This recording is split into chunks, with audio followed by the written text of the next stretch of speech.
Oke, teman-teman kita buka ya. Baik semuanya, selamat datang, selamat malam. Assalamualaikum warahmatullahi wabarakatuh. Salam sejahtera buat kita semua.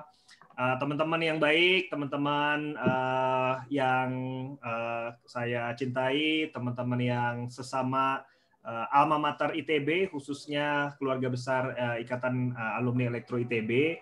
Malam ini, seperti yang juga mungkin teman-teman sudah ketahui bahwa kita akan mengadakan kegiatan bincang-bincang gitu. Jadi bincang-bincang ini judulnya adalah bincang-bincang IAE ITB Millennials.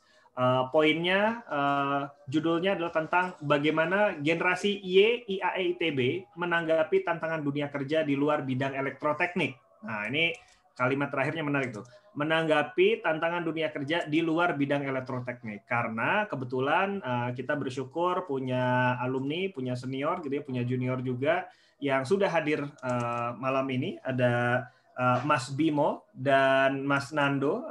Kita berikan aplaus dulu buat Mas Bimo dan Mas Nando. Boleh kasih aplaus virtual, mana? Jempol sama clap virtual. Oke.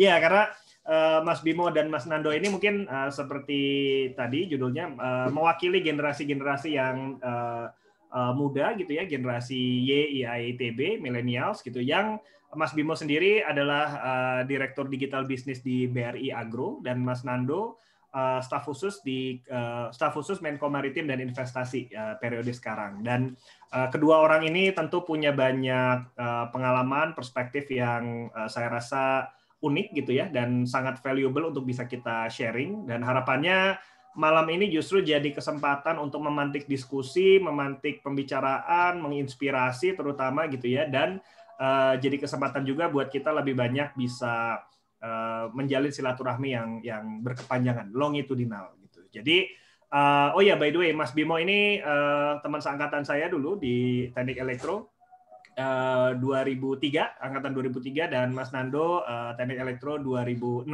Elektro benar ya, Do ya? Elektro ya. Zaman kita soalnya belum ada pecah jurusan. Kayaknya kalau nggak salah sekarang soalnya udah beda nih. Ada sejak 2013 itu sudah mulai jurusan baru tuh 2000 berapa ya, Raffi ya? Jurusan Telkom tuh jadi jurusan tahun berapa ya? 2013 kalau nggak salah ya? Ya. 2013. Jadi mungkin buat senior-senior, buat seniro-seniro, bandito-bandito gitu ya. Mungkin buat yang belum tahu sekarang, IAE itu tidak hanya elektronya saja, karena Telkom sudah jadi jurusan, Power juga sudah jadi jurusan, lalu elektro masih jurusan elektro, dan ada biomedik kalau nggak salah satu lagi ya. Jadi jurusan sendiri ya, betul. Nah ini juga menurut saya jadi salah satu hal yang menarik, karena yang namanya ilmu pengetahuan, industri juga terus berkembang, dan semoga nih pembicaraan malam ini juga bisa jadi proses refleksi kita mengenai what's next for elektro, Ikatan Alumni Elektro ke depannya seperti apa. Baik, sebelum memulai lebih jauh, kelihatannya ada baiknya kita sedikit mengenang atau memulai kegiatan kita dengan tune, nada-nada suara yang sudah disiapkan oleh panitia nih. Mas Raffi, sudah disiapkan kah? Oh, Mas Ilham ya. Ini ada 2 mars yang akan dibawakan. Jadi mohon teman-teman boleh sambil mengencangkan volume speakernya gitu ya. Kita ingat lagi ini ada Mars HME, dan nanti mungkin kalau tiba-tiba disuruh memimpin lagu Mars HME, nah supaya nggak lupa liriknya, nah ini boleh dicatat dulu nih sekarang liriknya kayak gimana. Takutnya udah lupa.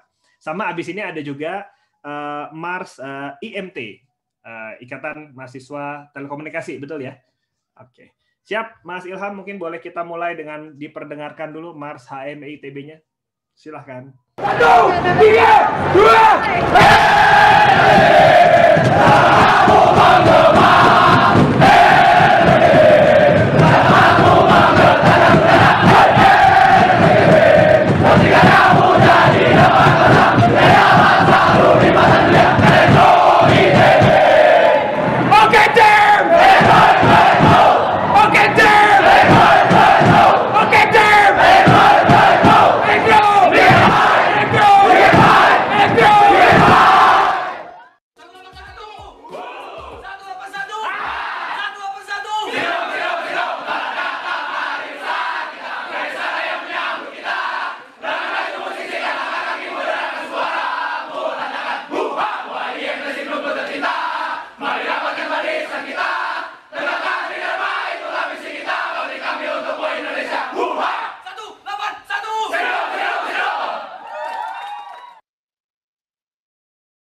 Terima kasih videonya yang sudah disiapkan sama Ilham dan teman-teman. Jadi mungkin ini ya teman-teman sekilas 2 menit terakhir mengingatkan kita pada zaman beragajulan ya, mungkin masih bau keringat zaman di kampus gitu. Kalau sekarang mungkin sudah wangi-wangi gitu. Nah ini harapannya cuplikan tadi mengingatkan kita pada where we came from gitu. Dan ini juga yang mungkin jadi irisan kita semua gitu ya. Kita pernah berada di situasi seperti tadi bersama teman-teman kita, kerja bareng, belajar bareng, kuliah bareng, bikin kegiatan bareng. Dan kalau kata Pidi Baik ya, mengutip kata Pidi Baik, kalau sekarang tuh sebenarnya kalau mau jadi pintar tuh nggak usah sekolah. Orang MIT udah ada course-nya, internet gratis kan online gitu ya Mas Eko. Katanya kuliah sekolah itu cuma biar bisa reuni aja. Nah jadi mumpung kita pernah sekolah, jadi kita manfaatkan nih jejaring reuninya.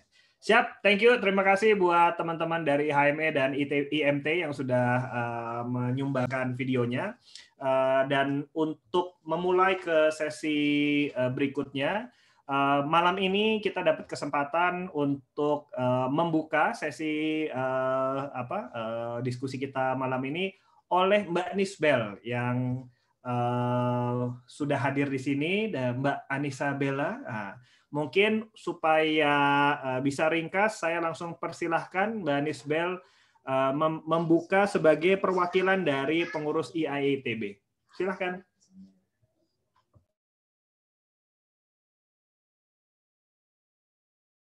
Suaranya masih di mute sebentar. Oh, saya cek dulu. Udah ya? Kedengeran nggak? Oke, kedengeran. Oke, selamat malam semuanya. Assalamualaikum. Pertama mohon izin ya Mas Eko, mungkin biasanya Mas Eko yang buka, tapi kali ini karena acaranya lebih milenial, jadi izin Nisbel yang buka nih Mas Eko. Jadi di sini aku mau lebih ke santai aja sih menjelaskan, membuka dan nge-brief sedikit tentang IAITB dari seorang mata milenial ya. Jadi IAITB itu ya the name speaks for itself ya, lembaga non-profit yang beranggotakan alumni dari program studi telekomunikasi, teknik elektro, teknik tenaga listrik, teknik biomedis dari STI ITB.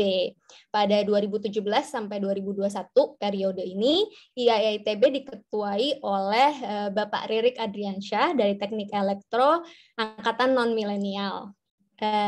Nah, organisasinya ini sebenarnya gimana sih? Kalau misalkan sering dengar, udah ada IAE gitu, teman-teman udah sering dengar, organisasinya berasanya kayak gimana sih? Organisasi ini tuh kalau menurut saya sendiri itu berbasis kekeluargaan dan spiritnya tuh guyup. Banyak banget kegiatan-kegiatan sosial yang dijalanin sama IAE, salah satu yang paling gede banget dan terkenal. Mas Bimo jangan ketawa-ketawa dong. Aku bisa lihat Mas nih. Bimo itu orangnya ya. ini mudah gembira. Jadi itu yang perlu terlalu disyukuri. Gembira gitu. Jadi kan kita agak terdistract ya. Sorry nih semuanya. Salah satu event sosial yang paling gedenya itu Amal for Alma. Itu biasa kita laksanain di bulan Ramadan, acara tahunan. Biasanya kita tuh antar angkatan tuh saling fighting siapa yang paling gede dalam menyumbang. Nah, ini tuh apa sih eventnya? Kegiatan sosial ini tuh giving back untuk alma mater, untuk ITB, buat lab maupun buat teman-teman kita yang membutuhkan gitu. Terus ada juga sunatan massal, ada juga halal bihalal. Terus kalau nggak COVID biasanya kita ada acara mudik bareng gitu. Nah, terus kita juga sekarang ini diprakasai sama Pak Eko dan Pak Suluh itu sedang ada Satgas COVID-19 untuk teman-teman yang terimpact pada COVID-19 ini, pada pandemi ini. Nanti linknya akan aku kasih di chat ya. Nah, selain acara sosial, ada juga acara yang agak lebih hura-hura, yaitu acara olahraga kayak golf, lari, futsal gitu. Buat teman-teman yang suka golf, nanti ada eventnya. Buat acara futsal juga ada, buat lari juga ada. Terus biasanya juga ada acara musik gitu. Nah, terus untuk isinya sendiri siapa sih? Ya tentunya alumni-alumni dari elektro ya, dari elektroteknik gitu. Tapi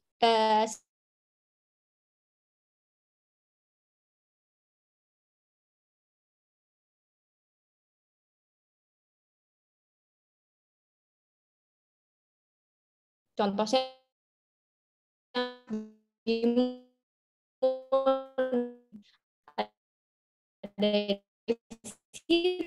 ada di Perbadi, Ristek, ada industri kreatif juga gitu. Nah, di sini aku ada pesan sponsor sih. Kalau aku lihat nih di grup IAE, milenialnya tuh masih kurang banget.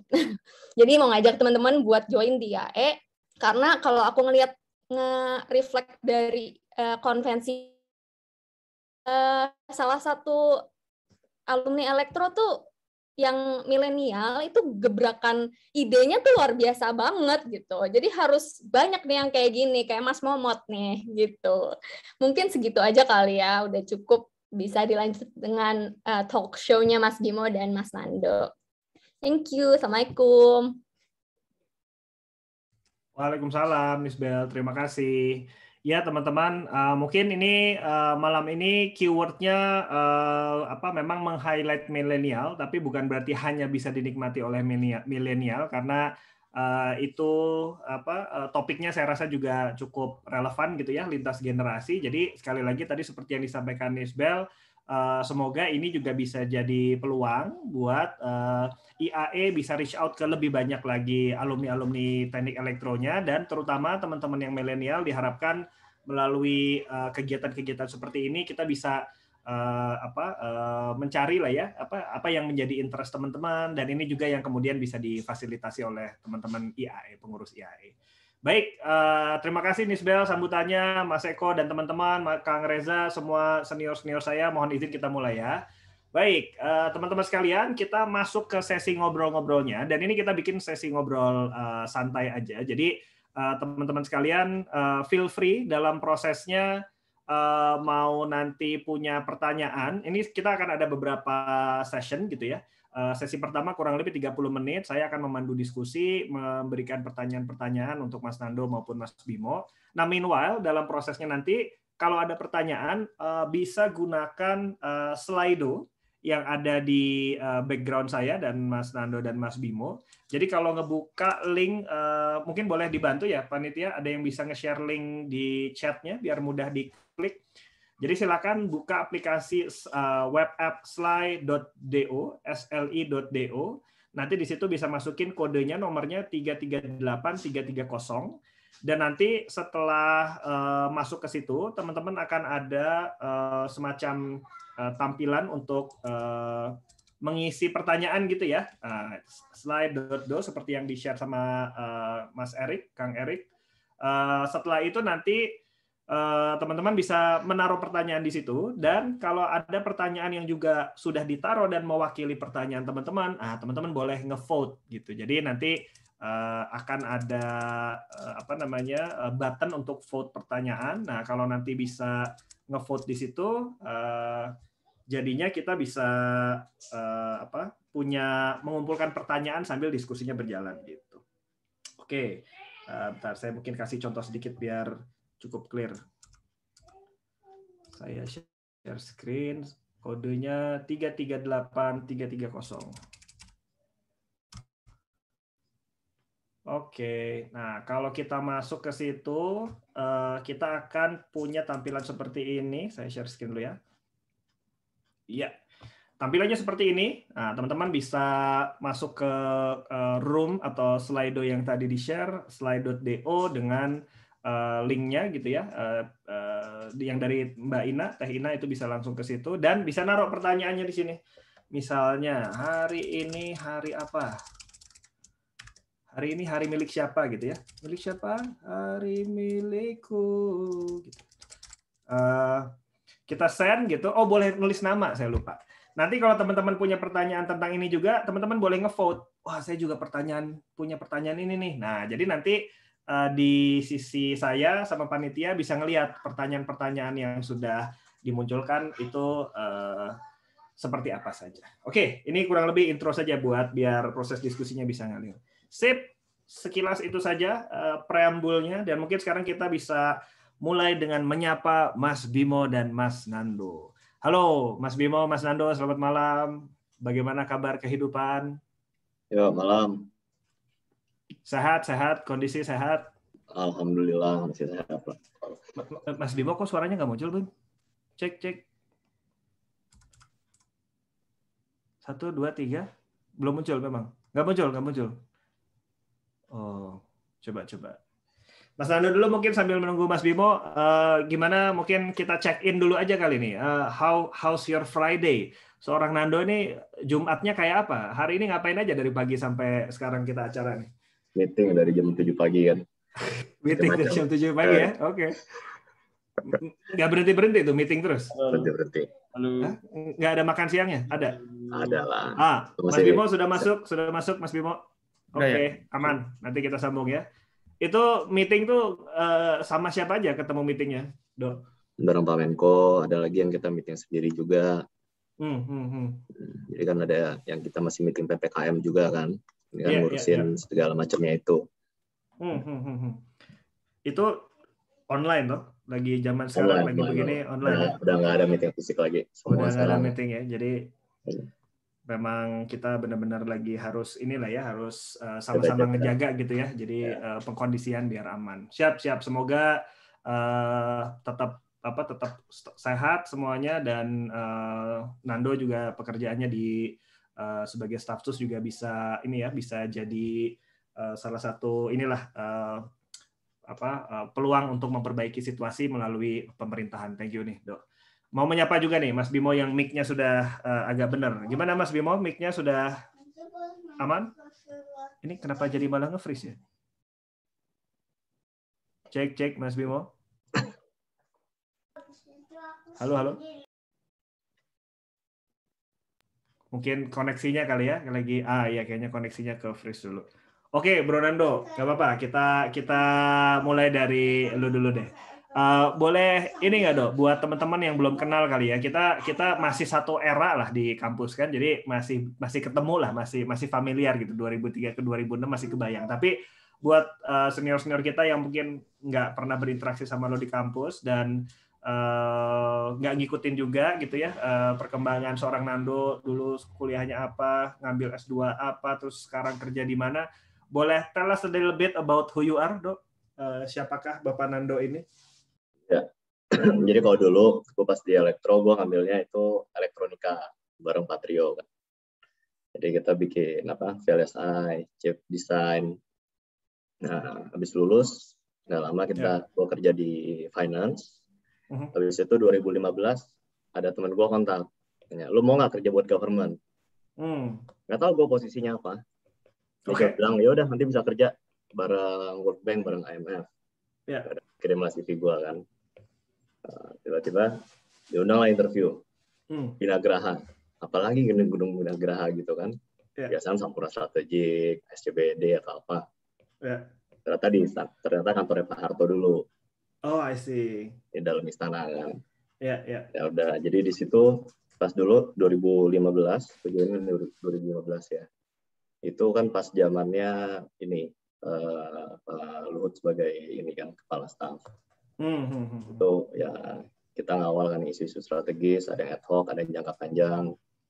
Nah, lama Pak Menko dipindah jadi Menko Polhukam, habis itu gue pergi sekolah. Gue ambil S2, ambil ekonomi, nah, terus gue balik lagi 2017. Nah, 2017 gue balik, ya di sinilah bareng-bareng Pak Menko kan semuanya. Ya dari maritim, yang tadinya kita bisa mengkoordinir semua isu terkait dengan kemaritiman. Means dulu ada energi udah ada, perikanan udah ada, perhubungan udah ada. Sekarang kita ditambah lagi maritim dan investasi. I see. Ya, in short kayak gitu. Ya. Dan ini nanti gue ada pertanyaan lanjutan mungkin, tapi sambil mumpung Mas Bimo sudah kembali nih, Bim, nanti kita sambung ya, Dok. Tapi by the way, pertanyaan sekilas lo nih, pertanyaan pertama dari moderator serius. Buat lo yang pertama kali masuk Binagraha itu istana pertama yang lo masukin atau sebelumnya lo pernah ke istana lain di dunia sebenarnya?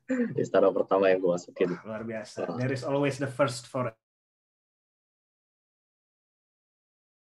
everything. Ya, jadi mungkin Mas Bimo, kita sapa dulu nih. Aman, Bim, mic sama kamera? Iya, nggak usah di-mute lagi. Coba. Apa masih ini masih ngedouble? Enggak. Nah ini makanya. Bisa denger nggak sekarang? Oh, sekarang bisa dengar. Assalamualaikum warahmatullahi wabarakatuh. Selamat malam kawan-kawan. Waalaikumsalam. Kakak senior. Apa kabar, Mo? Sehat? Mohon maaf banget nih. Tadi santai. Tadi sebelum mulai gue minta Nando cerita, gue pertanyaan pertamanya minta check in dulu. Mau Check in ini tolong diupdate dong. Check in tuh hari ini dari pagi sampai malam nih udah ngapain aja seorang Bimo? Waduh. Karena tadi pas mau mulai jam 7 kan lu masih ngebuka acara juga tuh. Nah itu boleh diceritain ya acara apa, terus ngapain aja hari Jumat seorang Bimo nih? Ya, hari Jumat hari ini honestly lagi lumayan sibuk sih. Banyaknya kerjaan di kantor. Cuman emang tadi beberapa juga activity di luar kantor. Ini mungkin nanti bisa gue deep dive dikit ya. Kebetulan kalau meetingnya jam 7 sebenarnya bukan meeting bukan meeting formal tapi lebih ke arah informal. Kebetulan lagi ada kayak inisiasi untuk pemimpin muda gitu deh. Asik, sosok pemimpin muda. 7 tadi, yang jam 7 baru tadi. Makanya tadi gue bilang ini bagian dari gue sih ngebuka aja kalau orang mau ngobrol, mau networking segala macam, it's going to be beneficial for us anyway gitu in the long run. Itu sih. Itu di komunitas BRI Agro juga atau? Enggak, kebetulan kebetulan tadi ada Bang Salman Subakat, ada orang Mas Emudin, banyak lah. Jadi kebetulan karena kenal-kenal, jadi mereka ngajakin ngobrol terus. Cool.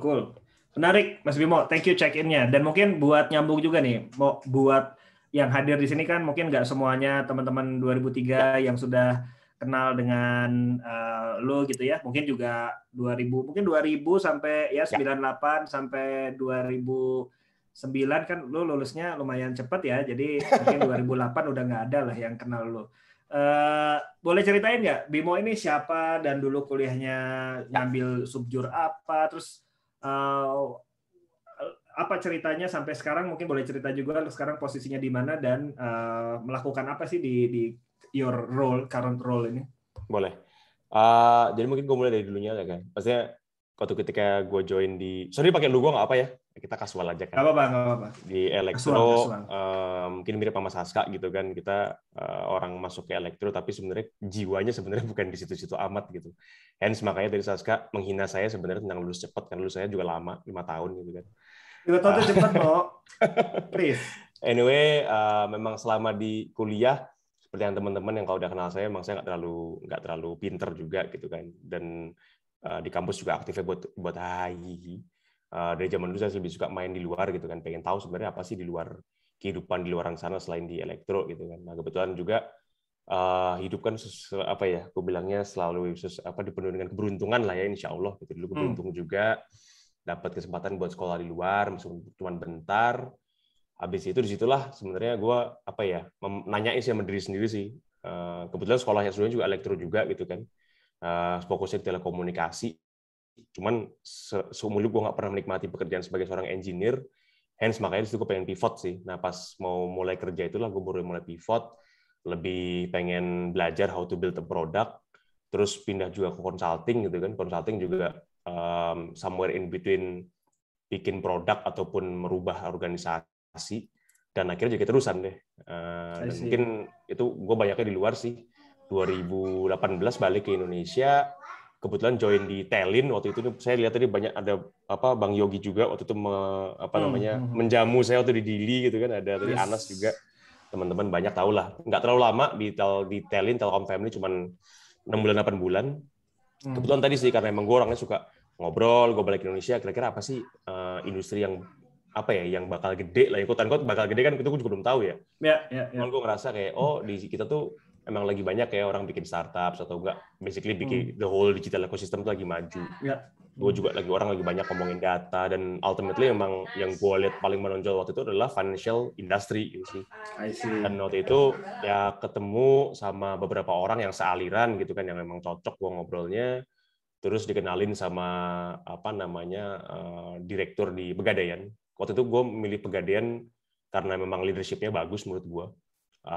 Dan juga mimpinya menarik gitu kan. And one thing lead to the other. Mungkin mirip sama ceritanya Nando tadi. Sorry gue dengar cuma sekelumit di belakang gitu kan. Kita kenal satu orang, nanti kenalin juga orang jadi tahu kita siapa, bla bla bla. And tadi membangun network yang lebih luas lagi. Dan akhirnya gue end up dari bulan April di BRI Agro. Di BRI Agro mungkin ya namanya aja ya BRI Agro. Rencananya kita pengen jadi digital bank sih, nyaingin Jago ataupun e-commerce. Meskipun gue sama sekali bukan orang bank, gue nggak punya background perbankan, gue nggak ini, cuman ya of course by the end of the day ya gue harus ngejar ketertinggalan gue juga sih. So this is my new venture lah in a sense. Ya. Interesting. Terima kasih mau sharing buat openingnya nih. Tadi sebagian sebenarnya udah sempet di-share, tapi gue mau balik dulu ke Nando. Tapi kalau sedikit nyambung sama yang Bimo sampaikan, tadi kesamaannya ternyata turns out kalian sama-sama turning point-nya itu ketika dikontak temen. Nah, ini boleh nggak diceritain tentang temennya ini, ya nggak perlu cerita nama, nomor KTP dan PIN ATM-nya sih, tapi mungkin di-share aja who your friend is gitu, dan bagaimana, apakah dia sebelumnya udah terlibat di industri, maksudnya apakah dia orang yang mengajak kalian ke bidang yang sekarang kalian masukin ini, atau justru it's just a random friend gitu ya, dan how significant was that interaction dengan teman-teman kalian ini? Nando dulu mungkin. Ya mungkin kalau teman gue dari SMA. Jadi teman gue ngeles bareng, teman kita main volley. Terus kebetulan waktu itu dia lagi magang di perusahaannya Luhut. Terus dia bilang, itu kan kayak waktu itu kan awal-awal periode pertama ya Pak Jokowi kan. Ya. Ya udah, jadi ditawarin waktu itu. So, ya, I think ya gue berhutang banyak lah sama dia kan. Nggak ada yang nyangka gitu kan. Ya, jadi mystery of life. Dan temen lo ini sekarang juga join di pemerintahan atau karirnya beda? Jadi dia beda. Dia di startup. It's really in a sense coincidence gitu ya. Maksudnya bukan something yang punya big plan, strategi segala macam, tapi that's where life takes you gitu ya. Yes. Ya, menarik. Kalau lu gimana, Mo? Temen lu ini yang ngajak ke tadi kayaknya turning point-nya kan di yang Pegadaian kali ya, yang tadi diceritain ya. Yang itu ya, siapa dan how was the experience?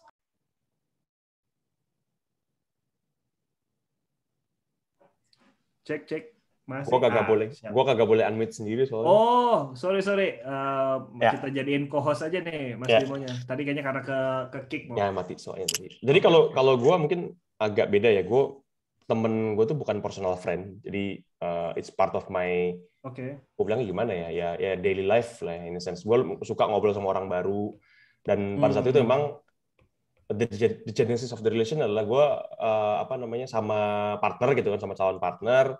Di calon partner itu gue lumayan orangnya suka ngegas kalau misalnya meeting bisnis gitu kan, mungkin teman-teman. Lu atau calon partner lo yang suka ngegas? Gue suka ngegas. Dan maksud gue, tapi gara-gara gue ngegas itu orang jadi kayak ini orang punya ilmu gitu kan, dan itu jadi kayak gue tuh dikenalin lagi segala macam, dan ada sets of group of people ya during that time yang memang kita kayak let's do something yuk di BUMN ini, let's make our mark in history gitu sih. Dan itu emang ya oke, mau kemana ya, kita bikin kayak quote-unquote strategi gitu. Dan waktu itu yang memang gue tuju adalah di Pegadaian, karena emang mereka bottom of the pyramid. Kita tahu ini akan bakal jadi ujung tombak literasi keuangan di Indonesia, dan I think if you want to make an impact, paling gampang, dan bukan paling gampang, sudah paling cepat dan impactful bakal di sana sih. Meskipun of course this kind of decision nggak comes easy ya.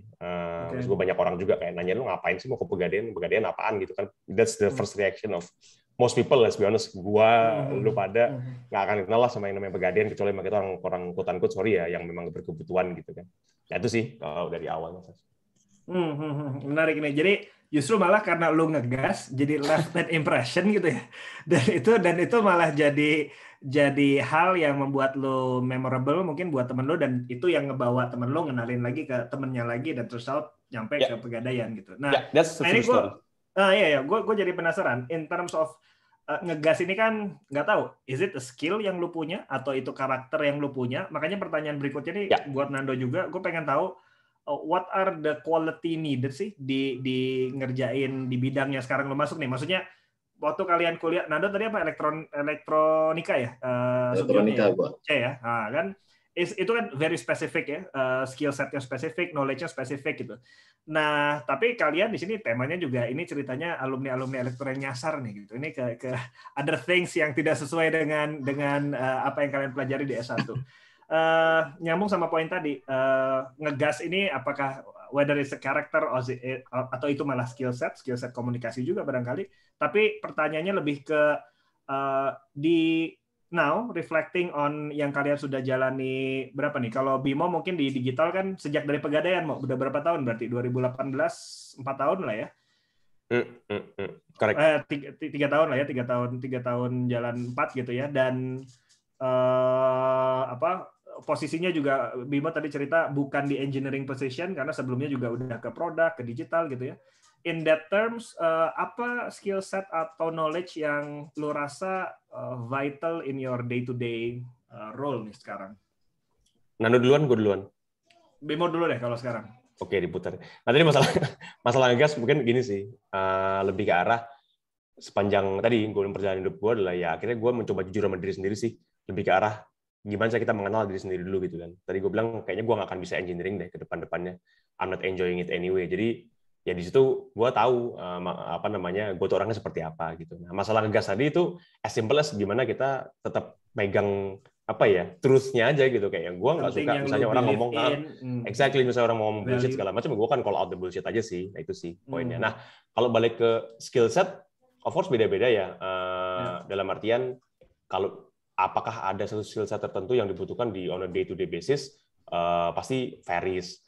Cuman tadi begitu kita tahu kita seperti apa, dua juga kita secara visi kita tuh clear, kita bisa menetapkan gitu kan, secara visi clear, dan juga kita menetapkan milestone yang apa yang kita capai, apapun bentuknya ya, either business value-nya atau engineering values-nya gitu kan. Itu menurut gue di posisi gue sekarang paling penting itu sih, how to set up the vision and knows exactly how to get there in terms of milestones. I see. Dan ini something yang lebih strategik nggak sih? Maksudnya poinnya jadi istilahnya lo di value sama those who hired you karena lo punya capacity, dipercaya punya capacity buat tadi set up vision gitu ya, terus punya clear how to-nya, know how to-nya, dan apakah execution juga bagian dari yang lo perlu show gitu di your line of work? I guess so. Kalau boleh nambahin mungkin tadi satu strategical, dua of course execution excellence in terms of mungkin bukan hands on execution gitu kan, karena gue juga bukan engineer. Jadi how to set up the right team, how to set up the right mindset, how to select the correct people juga gitu kan untuk filling the positions, and tadi monitoring itu menjadi penting. Yang terakhir mungkin yang gue ngerasa banget ya, yang itu adalah critical thinking sih, lebih ke arah karena dunia ini kan kalau topiknya hari ini di luar elektro gitu kan, tapi kan the world is changing by the seconds gitu. Nah mungkin critical thinking sih kalau menurut gue yang paling penting, bukan cuma buat gue tapi buat semua orang juga gitu kan, gimana cara kita sensitif terhadap perubahan di luar sana dan bagaimana sebenarnya kita bisa catch up as in how to actually approach the value yang pengen kita deliver. Nah ini menarik, gue pengen contrasting ke industrinya ya, tapi mungkin skill set-nya agak mirip nih. Dok, kalau di pemerintahan dan dalam hal ini staff sus, mungkin juga belum banyak yang tahu staff sus itu apa sih gitu, maksudnya seorang staff sus itu ngapain gitu kan. Kalau direktur mungkin agak kebayang lah direktur gitu kan. Kalau staff sus nih ngapain sebenarnya? Dan nanti nyambung ke pertanyaan itu boleh lu elaborate tuh skills yang lu gunakan on a daily basis. Jadi ibaratnya kalau misalnya di corporate, kalau misalnya direktur kan gini, jadi di pemerintahan itu ada dua, jadi ada fungsional, ada struktural. Kalau misalnya menterinya ganti-ganti kan politikal kan, setiap 5 tahun kan. Nah ada orang-orang yang tetap ada di kementerian, nah itu struktural. Jadi ada yang tadi deputi, dirjen segala macam, mereka PNS karir lah. Nah kalau staff sus ini fungsional, jadi kalau menterinya ganti ya kita nggak ada juga.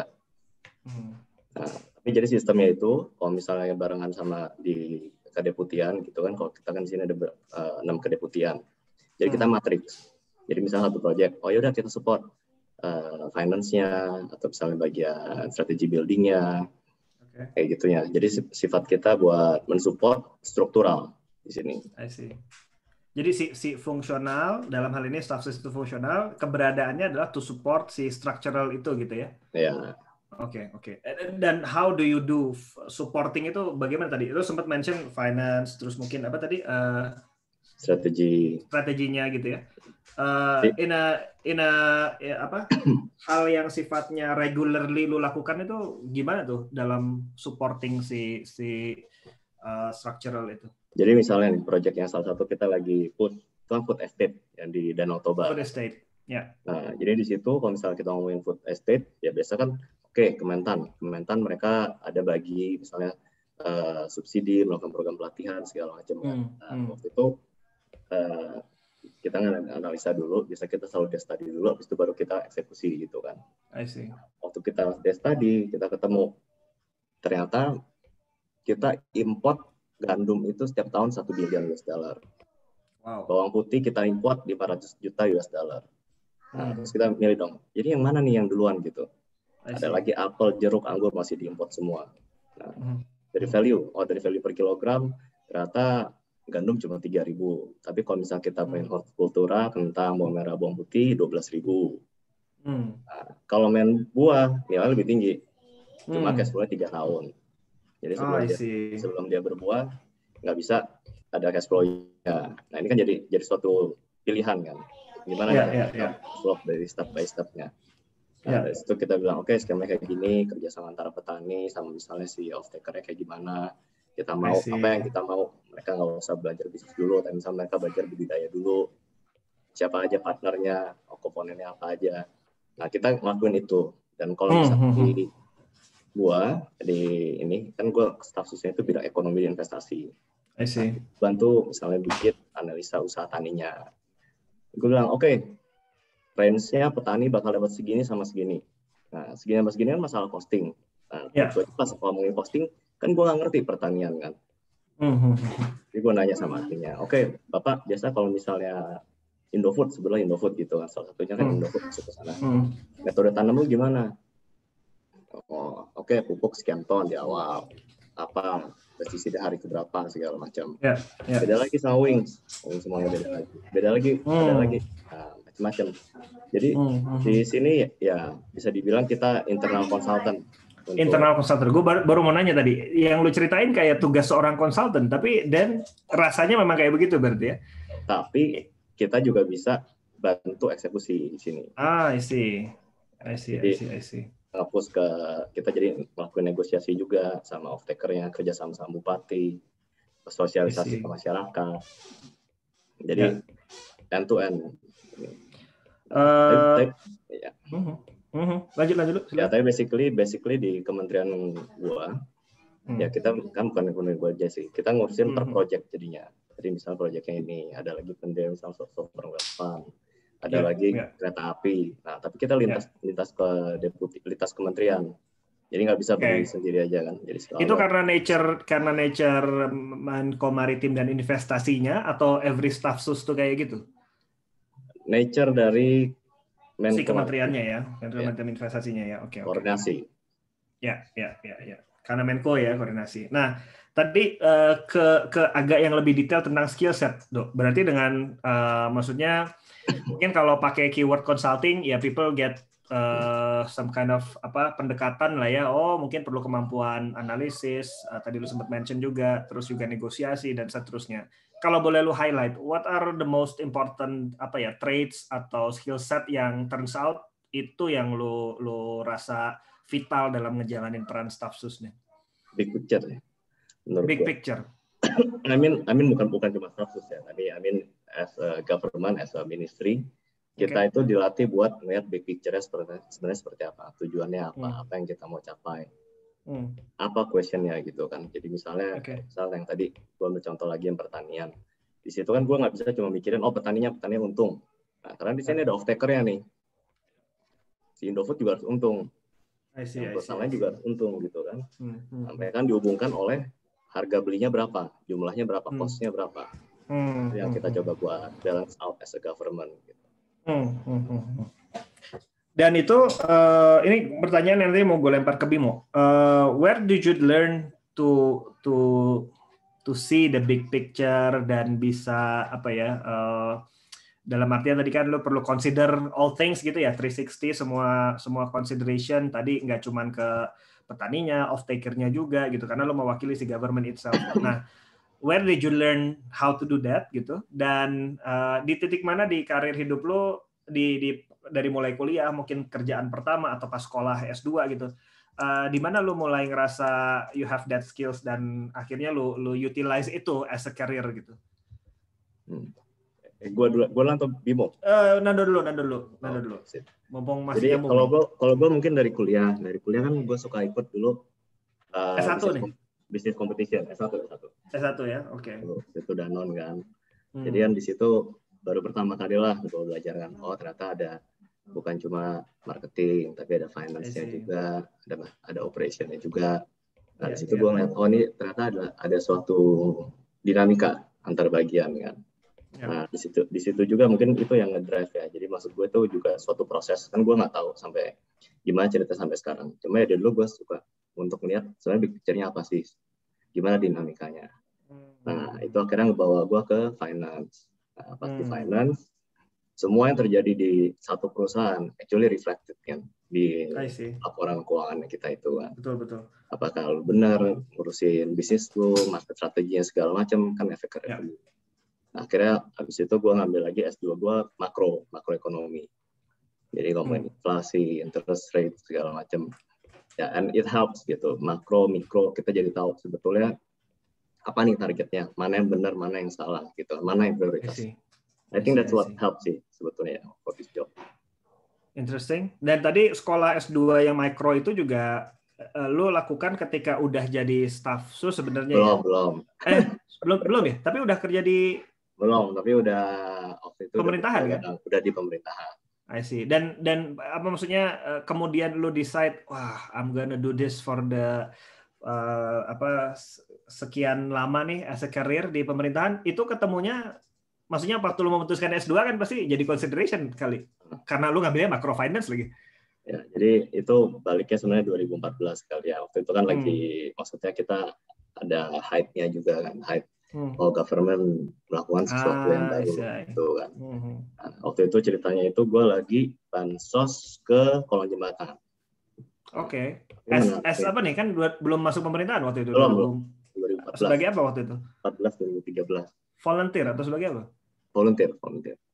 Oke. Nah, terus ceritanya itu menariknya adalah kita ngasih bansos ke sana.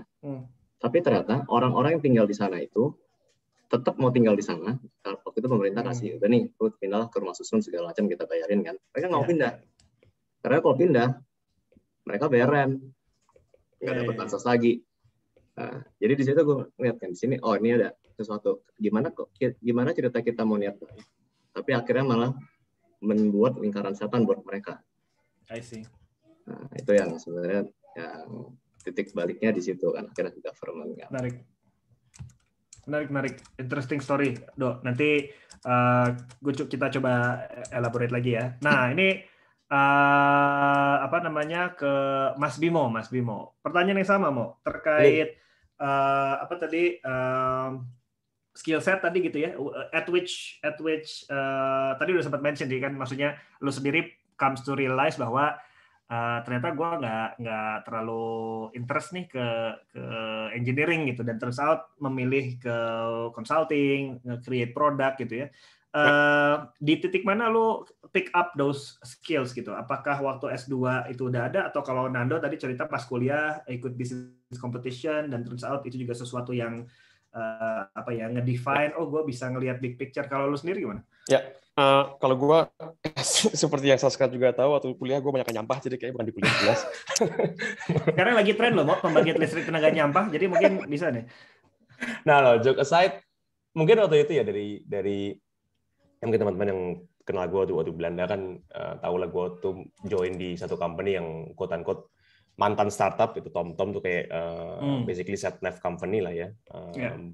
Jadi mereka bikin kayak ODP atau MDP lah kalau istilah di sini, Global Graduate Traineeship, di mana waktu itu emang mereka cari kayak generalis gitu.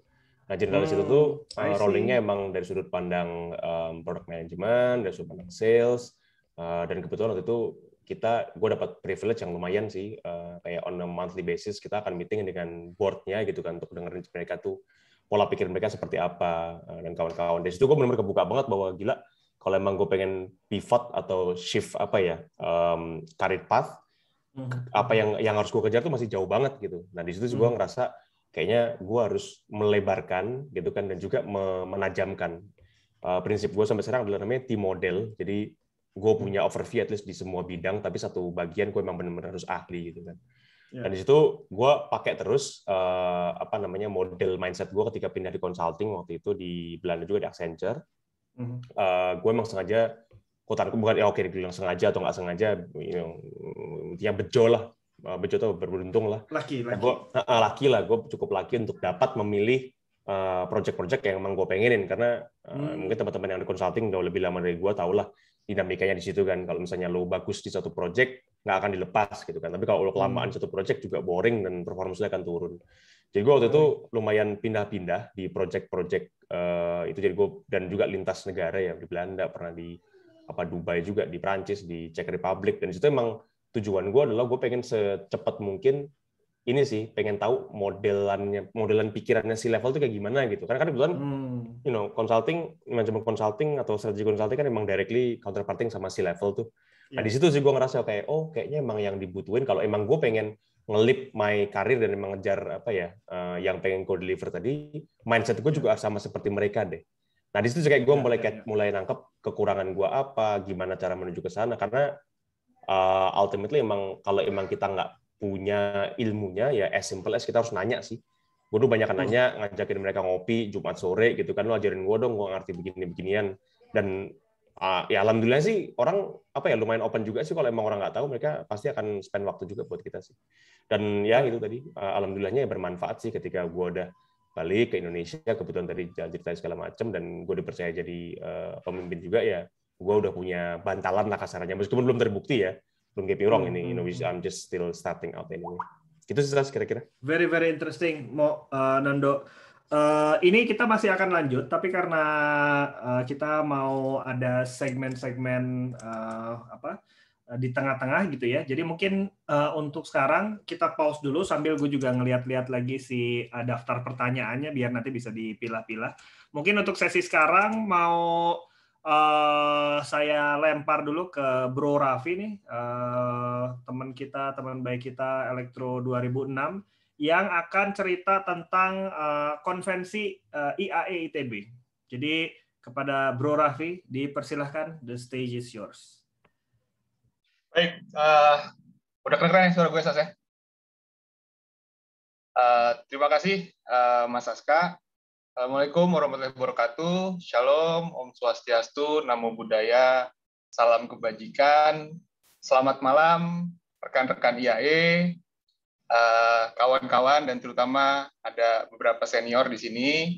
Perkenalkan, nama saya Raffi dari Angkatan 2006, dan pada kesempatan ini saya mewakili Panitia Penyelenggara Konvensi IAE ITB 2021. Izin untuk menyampaikan kembali bahwasanya konvensi akan dilaksanakan pada tanggal 18 September 2021, dan jika tidak ada halangan akan diadakan secara hybrid, yang nanti juga akan disiarkan secara langsung melalui platform Yo Berbagi. Dan salah satu agenda penting pada konvensi adalah pemilihan Ketua Umum IAE ITB periode 2021 dan 2025 sampai 2025, yang mana sehubungan itu saya juga ingin menginformasikan bahwa pendaftaran bakal calon ketua umum akan dimulai minggu depan, lebih tepatnya dari tanggal 29 Juli sampai dengan 6 Agustus 2021. Oleh karenanya pada kesempatan ini saya ingin mengundang partisipasi rekan-rekan IAE dan juga memohon dukungan agar kita sama-sama bisa menyukseskan agenda konvensi tersebut dan juga rangkaian acaranya, yang mana salah satunya adalah webinar hari ini merupakan salah satu rangkaian acara, dan ini bukan merupakan rangkaian acara yang pertama dan terakhir, karena sudah diagendakan juga oleh teman-teman panitia webinar selanjutnya dengan topik yang berbeda, dan juga rangkaian per event lainnya. Salah satunya adalah kuis yang akan dilaksanakan minggu depan melalui akun Instagram IAE ITB Official. Dan harapan kita bersama, semoga penyelenggaraan konvensi IAE ITB 2021 dapat membuat organisasi kita, IAE ITB, menjadi jauh lebih guyup dan dapat menjadi media silaturahmi bagi seluruh alumni program studi teknik elektro, teknik tenaga listrik, teknik telekomunikasi, dan juga teknik biomedik ITB. Saya rasa sekian dari saya. Wassalamualaikum warahmatullahi wabarakatuh. Saya kembalikan ke kandidat nomor 8 ya, Mas Aska ya. Udah nggak ada kandidat-kandidatan, udah bubar. Mas Raffi penutupnya kok nggak resmi ya, kurang sesuai kayaknya ini. Nggak, udah cocok ya dok. Narasumber mohon tidak banyak kritik dan saran. Nanti boleh bikin surat aja kritik dan saran. Thank you Bro Raffi, teman-teman sekalian. Jadi sekali lagi diminta ini ya, doanya, dukungannya, semangatnya untuk meramaikan konferensi IAE ITB 2021 ini. Harapannya ini jadi kembali lagi tadi seperti yang Nisbah sampaikan, opportunity buat semua alumni gitu ya, karena tiap tahun tuh kita selalu nambah captive market nih gitu. IAE kan ada ratusan orang alumni lulus dan harapannya kita bisa capture itu sebagai new brothers and sisters untuk bisa bareng-bareng bikin kegiatan positif di IAE. Nah, nyambung ke sesi berikutnya sebelum kita lontarkan pertanyaan-pertanyaan dari saya buat narasumber, saya mau mengundang Hafiz sebagai juga tim panitia. Hafiz ini 2017 ya, Hafiz ya? Mas, betul. Kahim IMT apa HME berarti kalau ini? HME ya? HME. Nah, mungkin Hafiz sebelum kita mulai sesi berikutnya, karena ini kelihatannya sesi yang paling substansial ya dari hari ini, karena ini kita mau mengadakan kuis lewat Kahoot gitu ya, nanti dipandu sama Hafiz, dan ini saya rasa yang lebih substansi meeting kita tuh di sini sebenarnya gitu. Jadi keberadaan diskusi yang tadi Mas Nando, Mas Bimo, mohon maaf itu kan obrolannya duniawi ya. Kalau ini mungkin lebih transcendental. Jadi makanya saya serahkan dulu ke Mas Hafiz, mungkin boleh dikasih intro nih sambil kenalan dulu ke teman-teman, ke senior dan junior. Senior kali ya kalau Hafiz soalnya baru lulus. Siapa diri Anda dan akan melakukan apa kita sesi sekarang? Jumat Barokah. Nah, cocok. Oke, mantap Mas Aska. Bridging-nya sangat sesuai dengan briefing kemarin. Terima kasih, Iya, Mas. betul. Walaupun gue udah lupa kemarin briefing apa aja kita. Oke, selamat malam seniorita. Aku Hafiz Rahmatinto Yusuf, boleh dipanggil Hafiz. Aku baru lulus. Alhamdulillah lulus wisuda Juli kemarin, hari Sabtu. Aku angkatan 2017, teknik biomedis. Nah, biar malam ini ada take away selain insight yang diberikan sama pembicara-pembicara lain, mungkin berupa yang lebih materialistis, kita bakal coba have fun bareng Pak lewat platform Kahoot. Nah, aku udah bikin sedikit how to join Kahoot break-nya. Aku bakal taruh di chat. Bagi yang belum pernah main Kahoot atau belum tahu Kahoot ini platform buat kita istilahnya. Kita buat kuis bareng, ngerjain kuis bareng, nanti bakal ada pemenang 1, 2, 3 yang tentunya bakal bawa take away selain insight yang dibawa sama Mas Bimo dan Mas Nando ini. Nah, mungkin Yasmin boleh bantu aku untuk share screen layar Kahoot-nya. Mantap. Nah, caranya gimana buat join? Boleh diakses di gawai teman-teman, gawai senior-seniorita atau di browser. Tulis aja kahoot.it. Habis itu nanti kalau misalkan udah ke direct ke lamannya, nanti tinggal dimasukin PIN-nya. Nah, PIN-nya itu 772783. Dan silakan dimasukkan namanya sesuai dengan nama senior-seniorita ya, biar nanti panitia gampang ngasih surprise-nya lah. Gitu. Mantap nih moderator, Mas Ical, Mas Bimo, 0313. Boleh banget. Mungkin Mas Eko mau join juga, Mas Eko. Mangga, Mas Eko.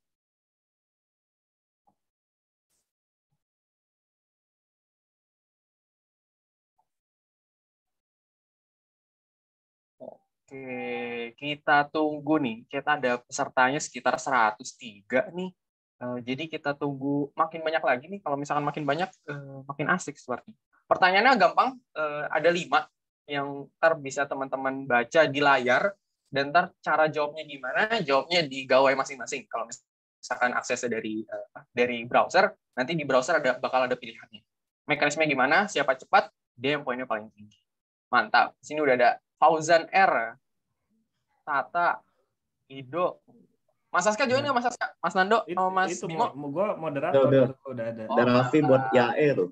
Oh, Raffi buat IAE ini gimana, Vi? Sebagai Panitia konferensi. Wah, pelanggaran. Ini maladministrasi ini. Pelanggaran. Maladministrasi. Itu bukan gue ya, itu bukan gue ya. Nangkap. Coba sampai ditunggu berapa lama lagi, Hafiz?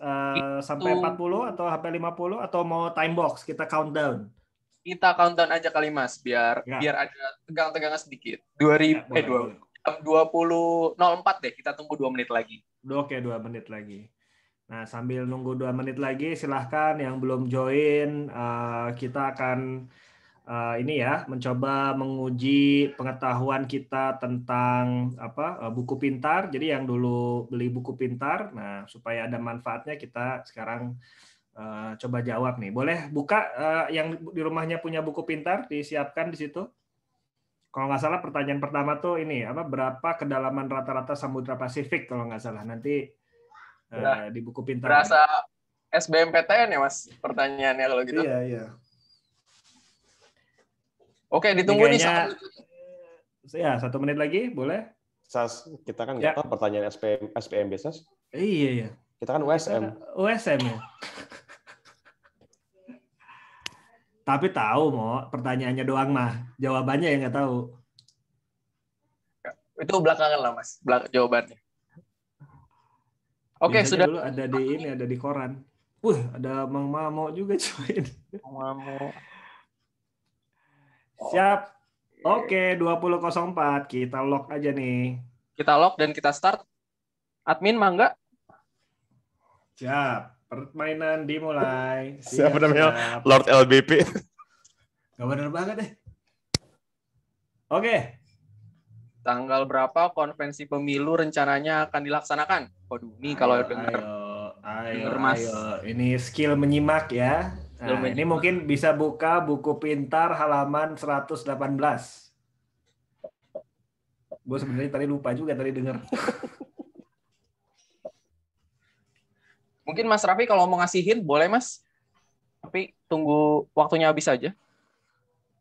Ini tanggal 4 September ulang tahunnya Hafiz.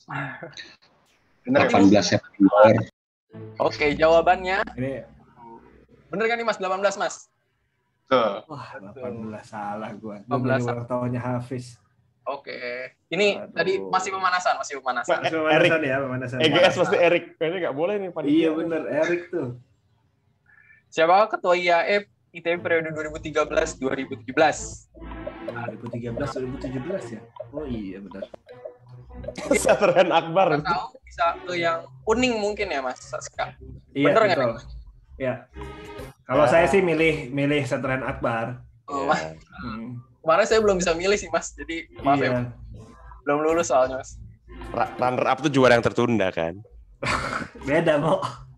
Bukan kalau lombanya cuma sekali ya udah. Oke, mantap. Ada 28 orang yang benar. Pak Abdul Somad. Benar. Wes EGS. Waduh, EGS ada masih. Tata nih masuk nih. Tata jelas dong. Oke, apa nama akun Instagram? Gue buka Instagram dulu. Google Instagram IAE. Coba.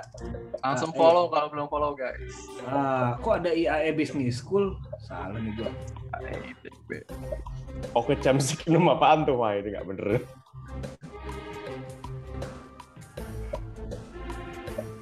Cukup kelihatan nih jawabannya. Tapi kalau teman-teman sambil browsing, mangga langsung di follow juga. Ya kita biar ini menggunakan kuota ini internet. Mantap. Oh ini udah ada 52 orang jawab yang benar, berarti 52-nya sudah follow. Waduh ini. Pertanyaan keempat, siapa yang merupakan alumni Elektro ITB? Waduh, silahkan kira-kira siapa nih? Loh. Ada satu yang benar.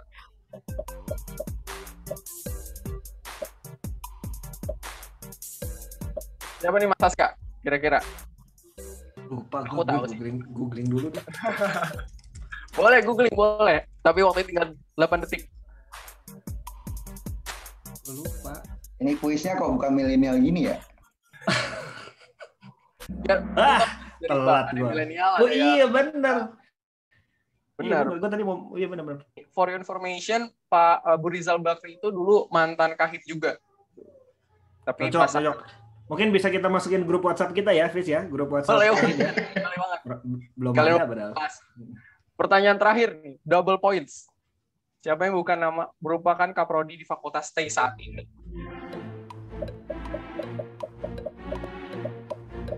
Pertanyaannya terlalu milenial kalau ini, Pak Zain. Balik sekarang, milenial. Terlalu milenial ini. Pertanyaannya sudah mengarahkan yang menang itu harus milenial. Karena acaranya judulnya ada milenialnya nih.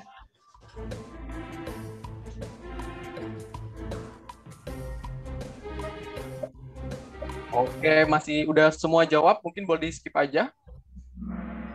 Oh, mantap. Ada 18 yang menjawab benar. Wah, kira-kira siapa nih yang menang? Jeng. Juara 3, Arizona. Juara 2. Angga. Juara satunya EGS nih. EGS. Mantap. Sorry. Ini yang menang staf khusus ketua konvensi nih. Waduh, ini otomatis gugur. Kita cari dulu pemenangnya yang juara 3 nih, Mas Arizona atau Mbak Arizona. Boleh di on mic dulu nih biar on mic dan on cam kalau berkenan, boleh? Boleh. Halo. Dengan namanya Arizona, betul? Iya, benar. Dipanggilnya apa? Ari aja. Ari. Zona sih, biasanya Zona sih. Zona, cool. Salam kenal, angkatan berapa? Zona? Angkatan 14. 2014 ya. Jurusan? Jurusan telekomunikasi. Ya. Telekomunikasi. Cool. Selamat Zona juara 3. Hadiahnya apa, Fis? Selamat Mas Zona, nanti akan dihubungin panitia lewat personal di Zoom. Jadi nanti harap diperhatikan itunya. Jadi selamat Mas. Thank you. Selamat juara 3. Juara keduanya Mas Angga. Boleh on cam Mas atau on mic? Halo. Halo, kedengeran? Kedengeran Mas. Yo. On mic dong. On cam dong, on cam. Biar kenalan. Enggak. Coba. Enggak. Setting kamera dulu. Nah, halo Bang Angga. Ya. Halo Mas Aska. Halo. Boleh memperkenalkan dulu nih ke teman-teman yang lain. Jurusan apa dulu? Angkatan berapa? Saya 2009 elektro. Seangkatan sama Nisbel. 2009. Nisbel, betul ini kita konfirmasi, jangan-jangan ada anak betul. yang mengaku-ngaku, betul ya? Oh, bukan siap. Saya penyusup. Mumpung ada langsung kita klarifikasi nih. Siap. Oke, Mas Angga, thank you, selamat juara 2. Juara 2-nya akan ya. Makasih. Hadiahnya nanti menyusul. Thank you, Mas. Yang satu, juara 1 ini. Ini juara 1, coba buka mic dan buka kamera. Spesial. Mantap. Saya dong, jelas. Waduh, luar biasa ini. Mas Erik ini teman baik saya, teman kakak beda NIM. Teman tetangga NIM. Kang Erik, apa tipsnya, kiat-kiatnya bisa menjuarai Kahoot gini? Mungkin udah latihan berapa kali sebelumnya nih? Random, Kang. Akhirnya menang. Sama pencet aja. Jadi apakah ini seperti apakah Kak Erik yang bikin bejo? Apakah Kak Erik yang bikin pertanyaan? Tidak, Pak. Ya kita tidak kenal sebelumnya ya, Kak Erik ya. Kita tidak ada tidak. Ini ya. Edition trick. Mantap. Oke, Mas Erik nanti bakal dihubungin sama Ilham ya di bawah chat. Selamat Mas Erik sudah menjadi juara pertama. Ternyata Erik itu pinter ya, Sas. Oh, pinter banget, Mas Eko. Mbak Erik itu bercandaannya zaman kuliah dulu tidur aja ngotret, Mas Eko. Oh iya. Makanya ada kertas burem tuh di sebelah kasurnya, ambil ngotret tidurnya. Oke. Thank you Angga sama Erik sama Zona Arizona. Oke. Gimana Fis? Apalagi mungkin pesan-pesan yang mau disampaikan dari game Kahoot ini? Sudah aman. Semoga stay tune aja. Di semua acara insya Allah bakal ada hal yang serupa yang tentunya bakal bisa menggait silaturahmi lah kan. Tadi aku juga jadi kenalan sama 3 senior yang baru Mas Erik udah kenal sih dari minggu lalu. Jadi stay tune aja, insya Allah bakal bagi-bagi berkah juga. Ya, mungkin di hari Jumat. Aku balikin ke Mas Aska, Mas Bimo, dan Mas Nando. Thank you. Next big thing ya, Kahoot ini game online. Nanti orang-orang udah bosen PS5, PS6, nah orang akan main Kahoot in the next 2 decades. Wah, ini Saska, visioner. Visioner. Oke, thank you Hafiz dan teman-teman panitia lainnya. Kita sambung lagi nih, Bro Bimo, Bro Nando ya. Tadi terakhir kita banyak nanya tentang your journey, your experience gitu ya. Dan mungkin teman-teman jadi kenal, jadi tahu juga sampai ke titik ini teman-teman melewatin milestone atau turning point apa aja. Dan kalau sekarang saya malah mau nanyanya temanya agak geser. Kalau sekarang lebih ke how do you see dalam perspektif Anda sekarang di titik ini, pandangan masing-masing ini dengan perspektif dari government, dengan dari BRI Agro, masuknya masih BUMN lah ya Mo ya, masih kehitung BUMN kan. Perspektifnya dari sudut pandang masing-masing, sebenarnya what do you see in that particular industry? Apa tantangannya, apa challenges-nya, dan what's in it in the foreseeable future gitu ya, dalam beberapa tahun ke depan, apa sih sebenarnya yang jadi challenge atau the next big thing-nya di bidang masing-masing gitu? Apa yang grab your attention? Mungkin dari Bimo dulu deh. Oke, gue dulu sekarang. Soalnya udah gini-gini. Oke, nggak maksud gue menunjuk Nando, maksud gue. Oke, kalau first and foremost kan gue sekarang di bank ya. Kalau di bank jelas lah, gue yakin teman-teman direktur udah banyak banget yang kerja di bank dan jauh lebih senior gitu kan. Tadi kalau saya nggak salah lihat ada yang dari Bank Mandiri itu BMRI gitu kan, itu dari bank-bank yang lain. Nah tapi kalau yang sekarang lagi gue bangun kan specifically di scope gue bilangnya di space yang digital bank gitu kan, which is this is a new thing for now at least. Dan hype-nya juga lagi ke arah sana gitu. Kalau kita tahu di Jago, di Bank Neocommerce ataupun di Aladin dan kawan-kawan ini, a lot of people are going there. Nah, mungkin challenges at this point of time adalah sebenarnya how to define, lu sudah jadi ngomong kerjaan, gue sebenarnya nggak pengen ngomong kerjaan sih. Jadi how to define the market segment, how to define the value proposition, meskipun kita mau ngomong digital bank gitu kan, tapi kita tahu sendiri bahwa tadi yang gue bilang mass market kita itu masih mostly di underbank gitu kan, unbank dan underbank. Nah, dan di situ juga kita harus ngomong kalau kita mau ngomong digital kan basically harus ada digital literation ke mereka juga gitu kan. Hence bagaimana sih sebenarnya kita mau menjangkau mereka gitu kan. Kalau apakah kita tetap harus memelihara brick and mortar branches, ataukah kita pakai model O2O, atau kita memaksakan mereka untuk langsung pakai model full digital transaction. Nah ini sih beberapa key questions yang harus dijawab sekarang. Dan kalau aku bilangnya ke depannya jelas bank is an intermediary business, right? Meskipun gue orang baru di bank, cuman kayaknya it's quite simple. Orang menaruh duit di situ terus dipinjemin di tempat lain gitu kan dengan X amount of rate gitu. Rate-nya of course bersaing, di telco juga sama, pricing war quote unquote, tapi kan regulated. Dan gimana cara kita menemukan competitive advantage menurut gua adalah bagaimana cara kita menekan biayanya gitu kan, operating cost-nya harus kita turunin. Dua juga kita we have to find a way biar lebih fleksibel juga gitu kan, kita lebih mendengarkan customer kita tadi. Kalau gue ngeliat in the foreseeable future di digital banking game masuknya lebih ke arah sana sih, dan juga of course the whole customer operation excellence yang harus kita deliver juga sih. Karena dan itu mungkin keyword yang memang relevan di mungkin orang-orang yang ngembangin startup, digital innovation product, arahnya ke sana meskipun angle-nya dari angle bisnis konvensional banking, tapi memang riding the wave ombak digitalization ini gitu ya. Ya, at least dari pengalaman gue kemarin sih selalu ada cetak biru yang bisa gue bawa di beberapa industri yang mungkin berbeda-beda gitu ya. Either lo di telco, waktu gue sempat di Dubai di Etisalat juga sebenarnya blueprint-nya sama-sama aja gitu. Cuman kan mungkin tidak di core bisnis telco-nya, tapi lebih ke arah bisnis turunannya. Sorry, gue nggak akan masuk mungkin dengan Mas Eko dan beliau-beliau yang sudah sangat fasih di telco gitu kan. Mungkin di Pelen juga mirip gitu kan, ada teman-teman yang juga lagi ngembangin digital di sana. Jadi blueprint-nya tuh selalu ada, dan gue setuju sama lu sih, memang mindset-nya, the approach, the challenges, dan key sukses faktornya selalu mirip-mirip sih. Menarik. Sip, thank you, Mo. Kita pindah ke contrasting domain gitu ya.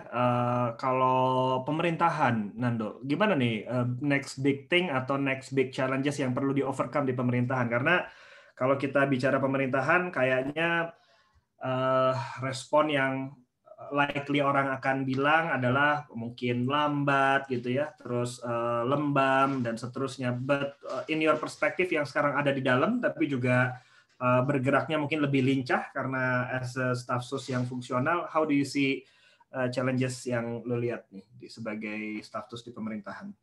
Ya, menurut gua permasalahan mungkin sama ya sama kayak misalnya di sektor swasta, itu masalah silo kan. I see. Nah, jadi setiap kementerian ya misalnya dia punya job desk-nya masing-masing. Nah, inilah yang kita coba untuk break kan sebetulnya dengan koordinasi yang tadi. Misalnya yang tadi kalau misalnya orang mau bangun kereta api, nah kan butuh izin misalnya dari Bupdar, nah ini kayak gimana. Nah, cuma ya as far as gue bisa lihat ya at least sampai 2024 di bawah Pak Jokowi ya we are heading to a good direction. Dalam artian kita coba kayak tadi kan kan ekonomi itu berubah gitu ya bro. Jadi dari misalnya ekonomi agriculture kita masuk ke manufacture dan kita masuk ke service gitu. That's always the stage gitu. Dan dari satu negara ke negara lain ini selalu ada satu negara yang step up to the next stage dan dia bakal pass on yang dia punya kerjaan ke negara berikutnya. Nah, gua rasa kita lagi ada di crossroad-nya di mana ya hampir at least in the past 3 or 4 years kita bangun infrastruktur buat nurunin logistik, kita bangun industri nilai tambah. Nah, ini semua kan yang intinya untuk meningkatkan investasi. Because without investment dalam artian dalam dan luar negeri, ekonomi nggak bisa tumbuh kalau misalnya cuma ada konsumsi domestik tok gitu. Ya, but again ya, it needs participation from a lot of stakeholders. Ya, bukan cuma antar kementerian, tapi juga sama private juga. Ya, kayak sekarang contoh yang betul-betul yang menurut gua oke dalam kasus penyediaan oksigen kita. Nah, jadi penyediaan oksigen kita sekarang kan emang susah nyari oksigen. Nah, sekarang pihak-pihak swasta, Samato, Erlinde, bahkan Posko yang dari Korea, mereka pakai kapasitas pabrik mereka buat jadi oksigen buat COVID. I think this is great example lah, gimana kita bisa cooperate.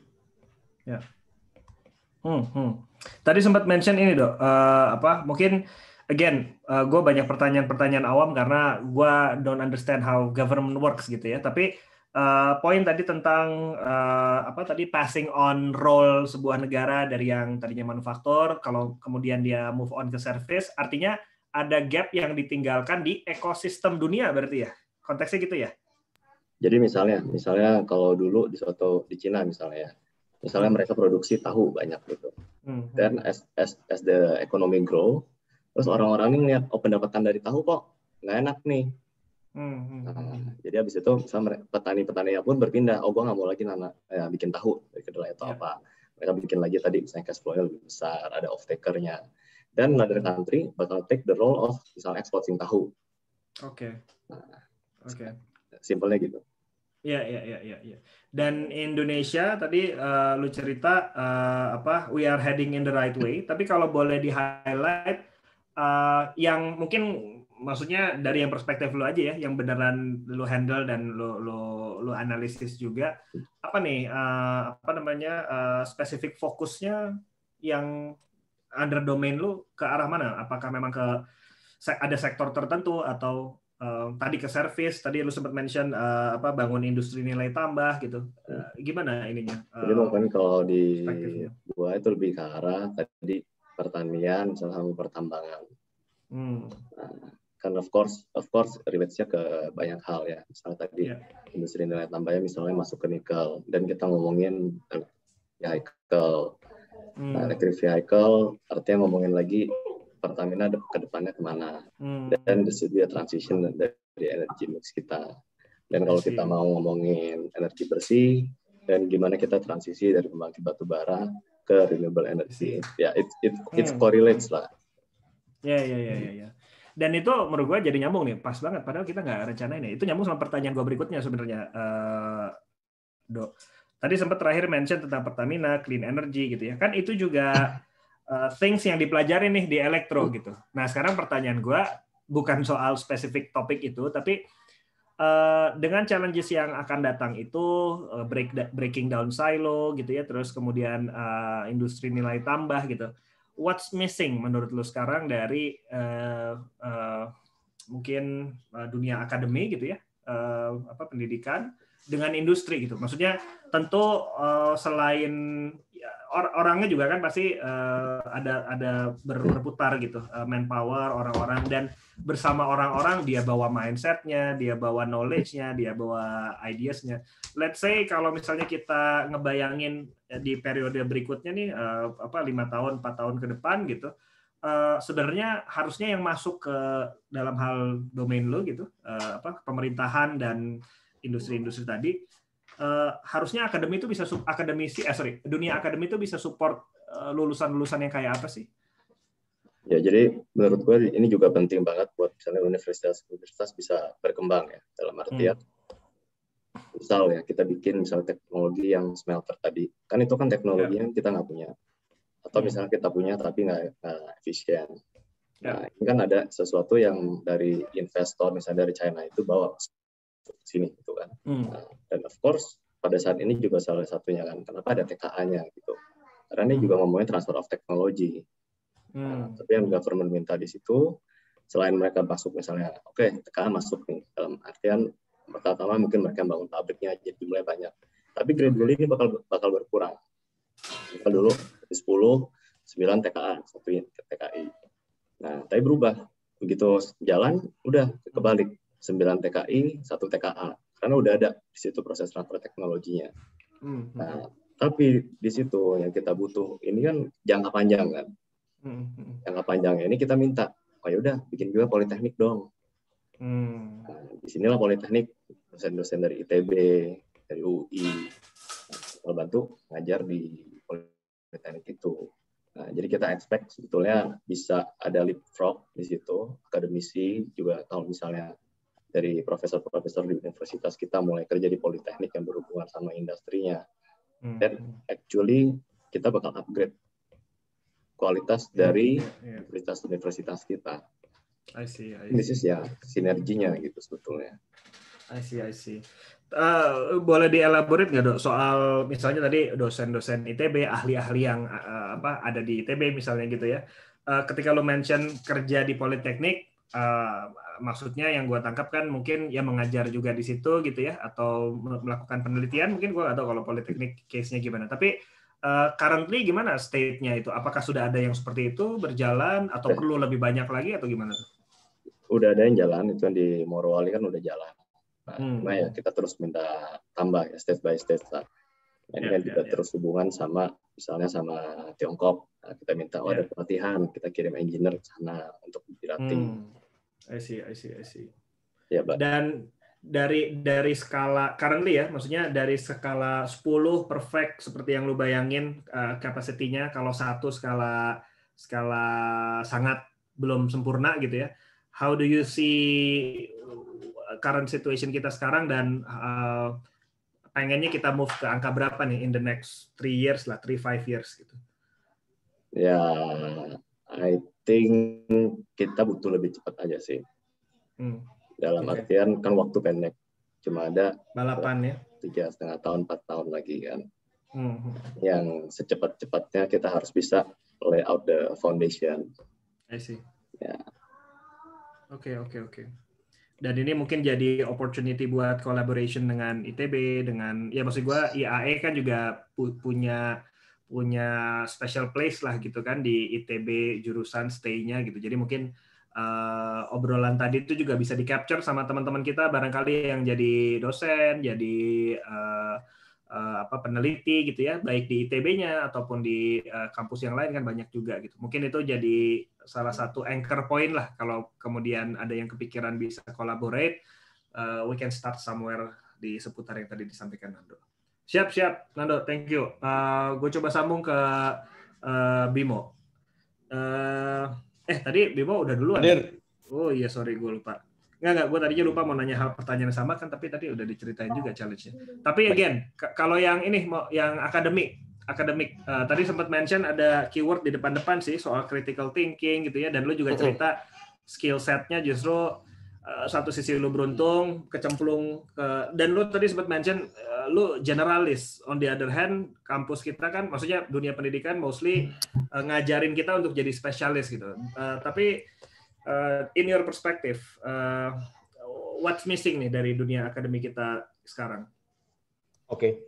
Ini gua nggak enak ngomongnya, tapi tanpa bermaksud menguri ya bapak-bapak ibu semua, kakak-kakak, adik-adik, kan orang punya perspektif beda-beda ya. Maksudnya gini. Orang jelas kalau misalnya masuk ke teknik elektro ITB kan with a specific mindset ya, pengen growing di ke elektroteknikan, either itu harus lemah, harus kuat, atau biomedical, elektronika dan kawan-kawan. Tapi saya sebagai pelaku industri, ketika dari pengalaman sebelumnya ataupun sekarang, yang saya melihat bukan kurang ya, kurang lah. Yang saya melihat kurang itu keberanian ataupun antusiasme teman-teman, anak-anak lulusan elektro ITB itu untuk venturing gitu. Venturing itu as in, I don't know, probably is me, tapi saya ngerasa teman-teman elektro ITB itu lebih banyak mencari stabilitas. For example, kalau saya lulus, then I will go to company yang stabil kayak BUMN ataupun consulting yang that kind of stuff gitu. Jadi tapi mereka nggak terlalu pengen taking risk lah kalau menurut gue ya, quote unquote. Contoh aja, ini mungkin ada juga tadi kalau nggak salah tim gue dulu di Pegadaian namanya Idrus angkatan 2008. Dia tahu sendiri betapa susah. Dia menjadi pelaku sejarah juga. Betapa susahnya gue cari talents gitu. Gue keliling seluruh Indonesia gitu kan. Dan dari situ gue kaget bahwa sebenarnya bukan cuma di elektro ITB ya, tapi juga di IF waktu itu di inilah basically di digital talents lah ya. Dari semua yang kita kelilingin, yang kita ini segala macam, ternyata malah ITB paling dikit. Mungkin gue ngeliat juga apa mungkin karena Pegadaiannya gitu kan. Nah itu gue ngerasa padahal di UI, teman-teman ITS dan kawan-kawan itu, even sorry to say ya, bukan maksudnya gimana kayak di Gunadarma yang tiernya udah mulai, itu malah lebih banyak gitu loh in a sense. Dan yang lebih banyak untuk applying gitu. Dan juga kalau gue ngelihat di situasi di market ya, contoh bisa di beberapa startup di Tokopedia ataupun di tempat-tempat lain juga, orang-orang yang sekarang memegang posisi-posisi jabatan yang tinggi itu karena mereka memang sudah berani venturing di awal itu justru bukan orang-orang dari orang-orang dari kita lah in a sense. Nah itu mungkin terlepas dari apakah di ITB memang diajarkan untuk of course karena spesifik ya elektroteknik tadi. Cuman menurut gue harus ada lebih satu mata kuliah, gue nggak tahu ya, mungkin yang lebih ke arah lihat dong di luar sana tuh skill set seperti apa sih. Oke, kita ngajarin begini di dalam, cuma kan di luar tetap harus ada alam berbeda, inspirasi lah in a sense. Gue nggak tahu gimana.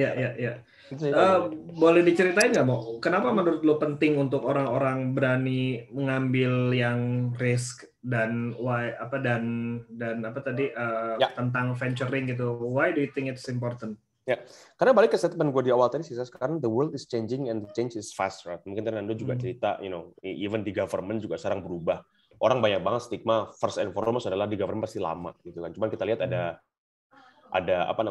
menteri-menteri yang masih muda yang mereka sedang mencoba ya membuat satu irreversible system atau irreversible changes di dalam, gue nggak usah sebut nama lah, nanti jadi masuk political karena udah ada Mas Nando lah yang bagian politik. EGS tadi ya. Kan alumni kita jadi menteri EGS. Oh itu bukan ya, itu Erik Nawan, beda ya. Itu sih, maksudnya the world is changing like. Dan meskipun nanti teman-teman misalnya memilih memang ke elektroteknika juga nggak masalah, itu bukan suatu hal yang salah, which is that's the better way gitu. Cuman kenapa nggak kita sekalian perluas gitu loh, karena by the end of the day mungkin kita harus menyesuaikan dengan kebutuhan pasar juga sih. Itu sih kira-kira kalau dari gue. Dan itu bisa naikin critical thinking-nya, naikin all the intangibles-nya tadi sih, tentang generalis, ya bisa lebih dewasa untuk memilih. Itu sih kalau point of view gue. Menarik.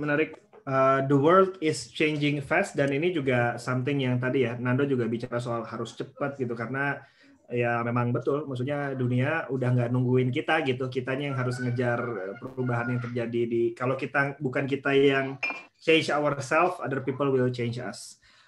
Contohnya, contoh juga Mas Saska, maaf, contohnya misalnya Mas Prawira itu kan sekarang menjadi juragan durian gitu kan. Itu kan Mas Prawira dari apa ya, point of view beliau yang memang udah melihat dunia itu seperti apa, dan dia melihat ada celah di situ gitu. Dan kita emang tahu di zaman kuliah dulu Mas Prayono yang orangnya juga lumayan aneh sama kayak saya, sama kayak Mas Saska gitu kan. Hence makanya dia amat sangat sukses Jadi kalau teman-teman kuliah dulu dirasa ada yang aneh, nah bisa jadi dia itu ini ya yang cepat ini. Gue dulu ingat kata Pak Iyas katanya, yang IPK-nya 3,7 ke atas tuh cocok jadi peneliti katanya, karena dia excel di bidangnya. 3,5 ke atas. Yang IPK-nya 3 sampai 3,5 itu cocok jadi dosen katanya gitu. Kalau yang IPK-nya 3 ke bawah cocok jadi pengusaha katanya, karena dia nggak nyampe 3 terus berusaha katanya gitu. Jadi ya benar-benar gitu. Jadi pembenaran buat Pak Prawira, nanti saya kirim alamat ya untuk dikirimin Pak Prawira, tapi kayaknya IPK-nya 3, something deh. Jadi agak kalau IPK-nya 2 pemiliknya gitu lah. Nah, itu dia makanya Mas Eko. Jadi lebih ini lagi, makin ke bawah lebih tinggi lagi gitu. Iya benar. Saya masih report tuh. Benar. Nah ini untung bercandanya udah lulus semua ya. Jadi nanti dimarahin Pak Tutun kita kalau ngasih tahu suruh IP-nya nggak 3. Pak Irman Daniel loh di sini, hati-hati loh. Waduh. Selamat malam Pak Irman Daniel, selamat bergabung Pak Irman Daniel. Beliau adalah salah satu advisory board teman-teman beliau angkatan 73. Hadir. Selamat malam. Salam kenal Pak Irman. Beliau mantan board of PLN juga. Nah ini contoh yang menyenangkan sekali nih Mas Eko. Maksudnya ya walaupun kata kuncinya milenial, tapi kan itu mah cuma tagline aja, kebetulan aja identitasnya milenial. Tapi justru yang menurut saya sangat valuable tuh kesempatan-kesempatan kayak gini buat saling mengenal, buat kemudian sharing knowledge, dan harapannya ya ini bisa di-extend nih silaturahmi kita gitu ya, buat hal-hal yang main bola, olahraga, ataupun even something yang justru tadi Mas Bimo misalnya, Mas Nando punya hal-hal yang kayaknya ada opportunity gitu ya buat collaboration dan buat improvement di masing-masing bidang. Jadi ini seru banget dan hopefully bisa sustainable nih inisiatif kita. Oke, nah sekarang karena udah masuk jam 8:30, kelihatannya sudah saat yang menyenangkan, saat yang tepat buat kita masuk ke sesi-sesi pertanyaan. Nah, ini boleh dibantu sama Ilham ya, Ham. Kita mau lempar bacain poin di Slido-nya, pertanyaan-pertanyaan di Slido-nya. Ini masih bisa berkembang ya, kalau ada teman-teman yang mau nanya lagi masih boleh, mau nge-vote juga boleh buat ngerubah urutannya, tapi ini di-capture dari yang terakhir. Kita coba bahas satu-satu pertanyaannya, nanti kalau masih ada waktu kita akomodir pertanyaan yang lain, tapi kalau nggak ada waktu mungkin nanti kita bisa simpan pertanyaan ini buat panitia nih, bisa kita consider gitu ya, mungkin ada topik-topik berikutnya yang bisa kita elaborate lagi. Siap, oke. Pertanyaan pertama dari Anonymous. Ini di Slido bisa Anonymous. Mau nanya, kalau masuk bidang baru berarti ada masa belajarnya kan? Gimana cara shortening si learning curve-nya dan berapa lama biasanya target untuk belajarnya? Nah ini mungkin both buat Bimo dan Nando. Terkait bidang baru, mungkin boleh di-share dulu bidang barunya. Tadi kan mungkin udah sebagian diceritain ya, tapi di state lagi sekali lagi buat kalian perpindahan ke bidang baru itu titik baliknya pas kapan, dan learning curve-nya tuh, battle scars-nya tuh dikumpulinnya pas gimana prosesnya dan berapa lama biasanya targetnya untuk belajar tuh. Gimana cara shortening, bukan gimana prosesnya, tapi what did you do untuk mempercepat proses belajar dan itu berapa lama gitu. Buat Nando, Bimo, yang mana dulu boleh? Bebas, Sweet, boleh? Ya. Oke, kalau buat gua ya waktu itu gua ngambil CFA. Jadi gua ngambil sertifikasinya. Kan kalau misalnya sertifikasi CFA itu apa, Chartered Financial Analyst. Oke. Jadi waktu itu gua ambil CFA. Nah, kan kalau misalnya kita sertifikasi itu kan biasa lebih inilah ya, lebih praktikal. Ya.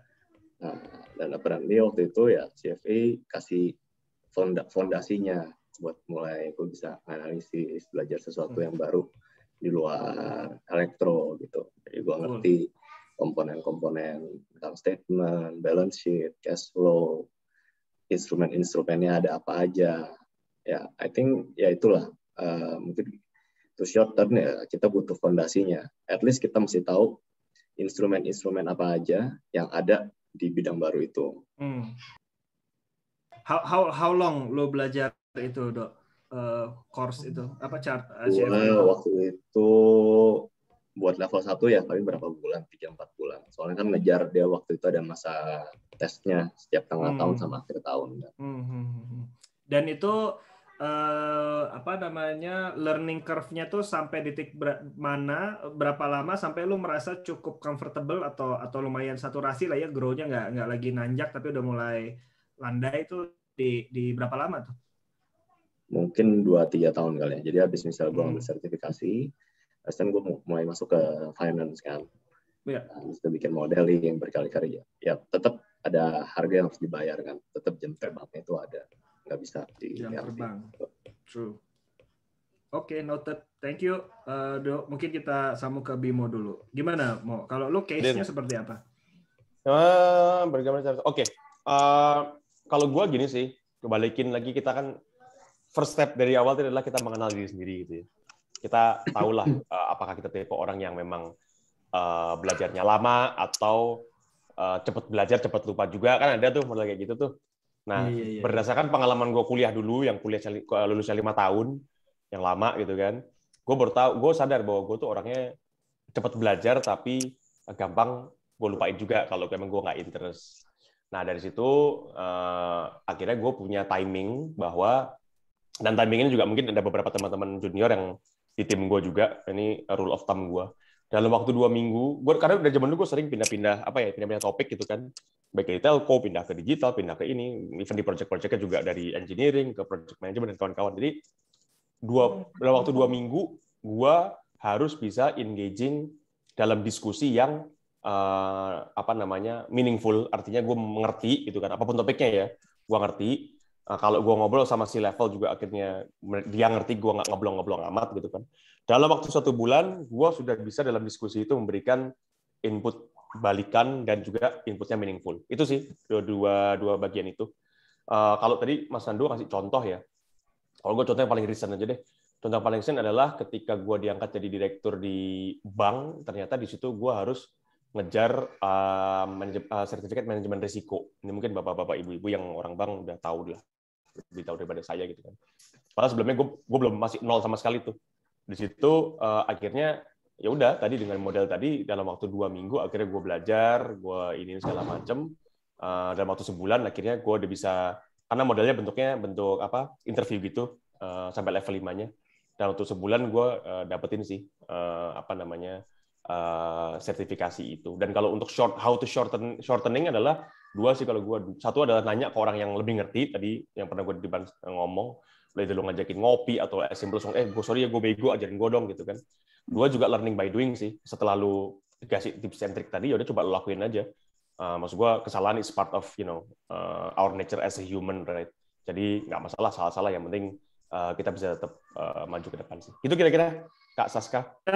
Thank you Kak Bimo, interesting. Dan ini mungkin kalau ada nggak hal yang sama, kalau tadi mungkin tadi Nando bilang 2-3 tahun sampai learning curve-nya agak landai gitu ya, jam terbang juga perlu.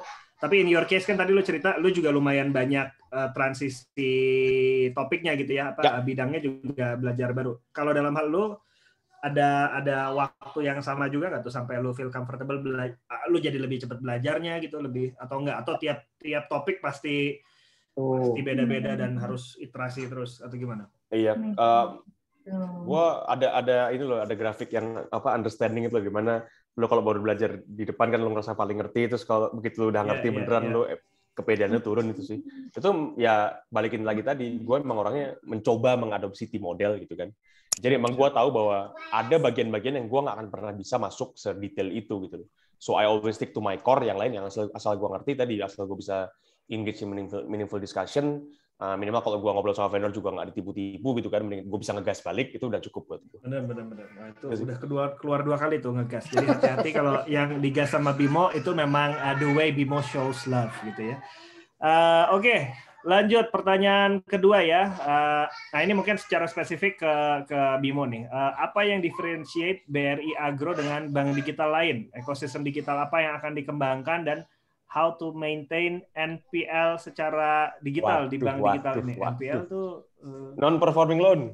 Oh, I see. Ini pertanyaannya kok menyeramkan. Bahwa gue berjanji tidak mau ngomongin kerjaan loh di dalam forum ini. Yang nanya orang bank juga nih. Analis. Nah, ini mungkin either apa namanya analis ataupun kompetitor kan gitu.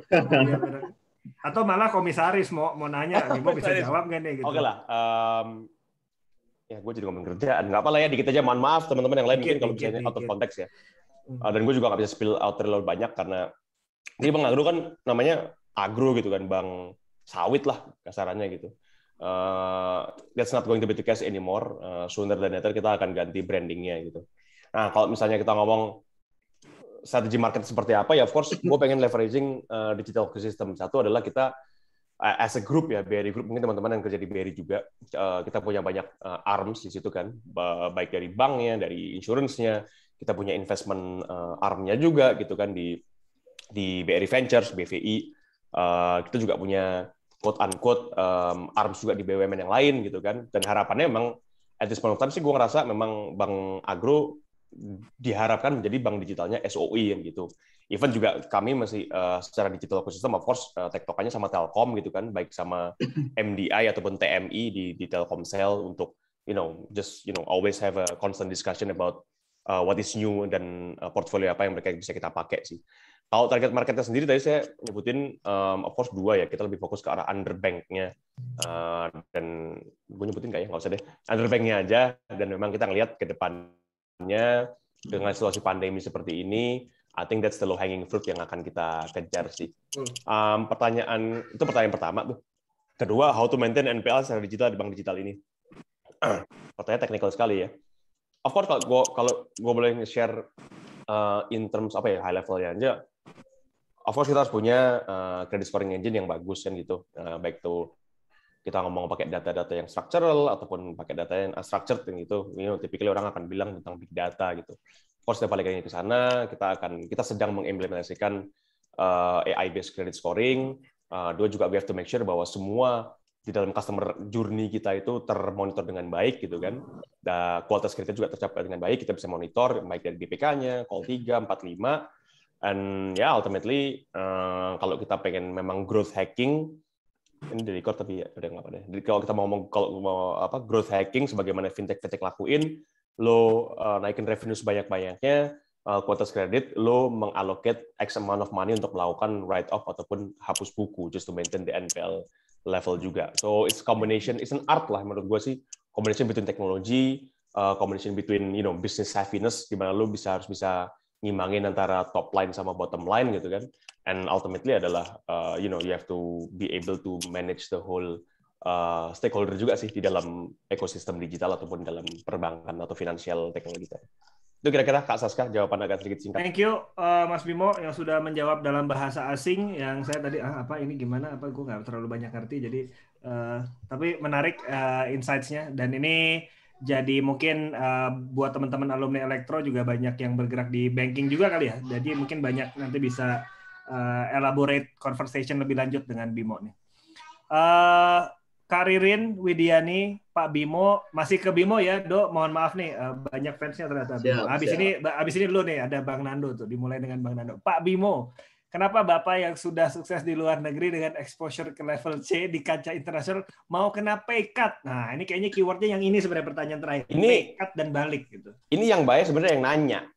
Yang nanya ini kepala divisi saya di BRI Agro, baru saya hire. Oh alah. Kayaknya nggak pengen umurnya lama di BRI Agro. No. Ini pertanyaan yang apa ya? Sering tapi ya kalau ngambil on a serious note, maksudnya consideration waktu pulang tuh apa? Dan pay cut kan inilah ya, maksudnya konsekuensi yang ya rahasia umum lah gitu. Oke, tapi gue nggak usah ngomongin pay cut lah ya, karena kan everything is relatif. Iya ya, maksudnya mungkin poinnya tentang dengan trade off itu apa sih yang jadi motivasi lo mau pulang gitu? Ya, ada dua versi jawaban dari sini sebenarnya. Satu adalah versi profesionalnya, dua adalah versi personalnya gitu. Kalau versi personalnya gampangannya adalah bini gue dokter, dia kagak mau keluar negeri, terus sudah hamil gitu kan, jadi mau nggak mau dia maksa gue untuk pulang dengan menyandra anak gue. Itu versi personalnya gitu kan. Versi profesionalnya sebenarnya tadi sih satu alasan kenapa waktu gue balik ke Indonesia juga gue memang pengen meluaskan pandangan juga, karena gue dengar dari waktu gue di luar ya, meskipun gue sering traveling gitu-gitu, gue ngeliat di Indonesia kok kayaknya lagi rame ya, banyak juga orang pulang Indonesia gitu. Gue dulu diberondong sama Headhunters tuh, like every seminggu tuh mungkin 2 kali gitu ada orang berganti-ganti gitu.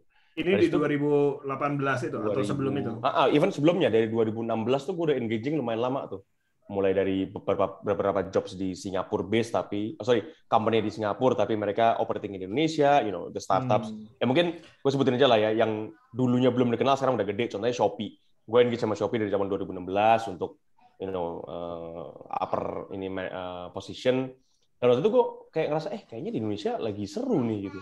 Nah pas gue memang ngelihat ke Indonesia lagi, ngobrol sama beberapa orang, memang lagi berkembang banget kan.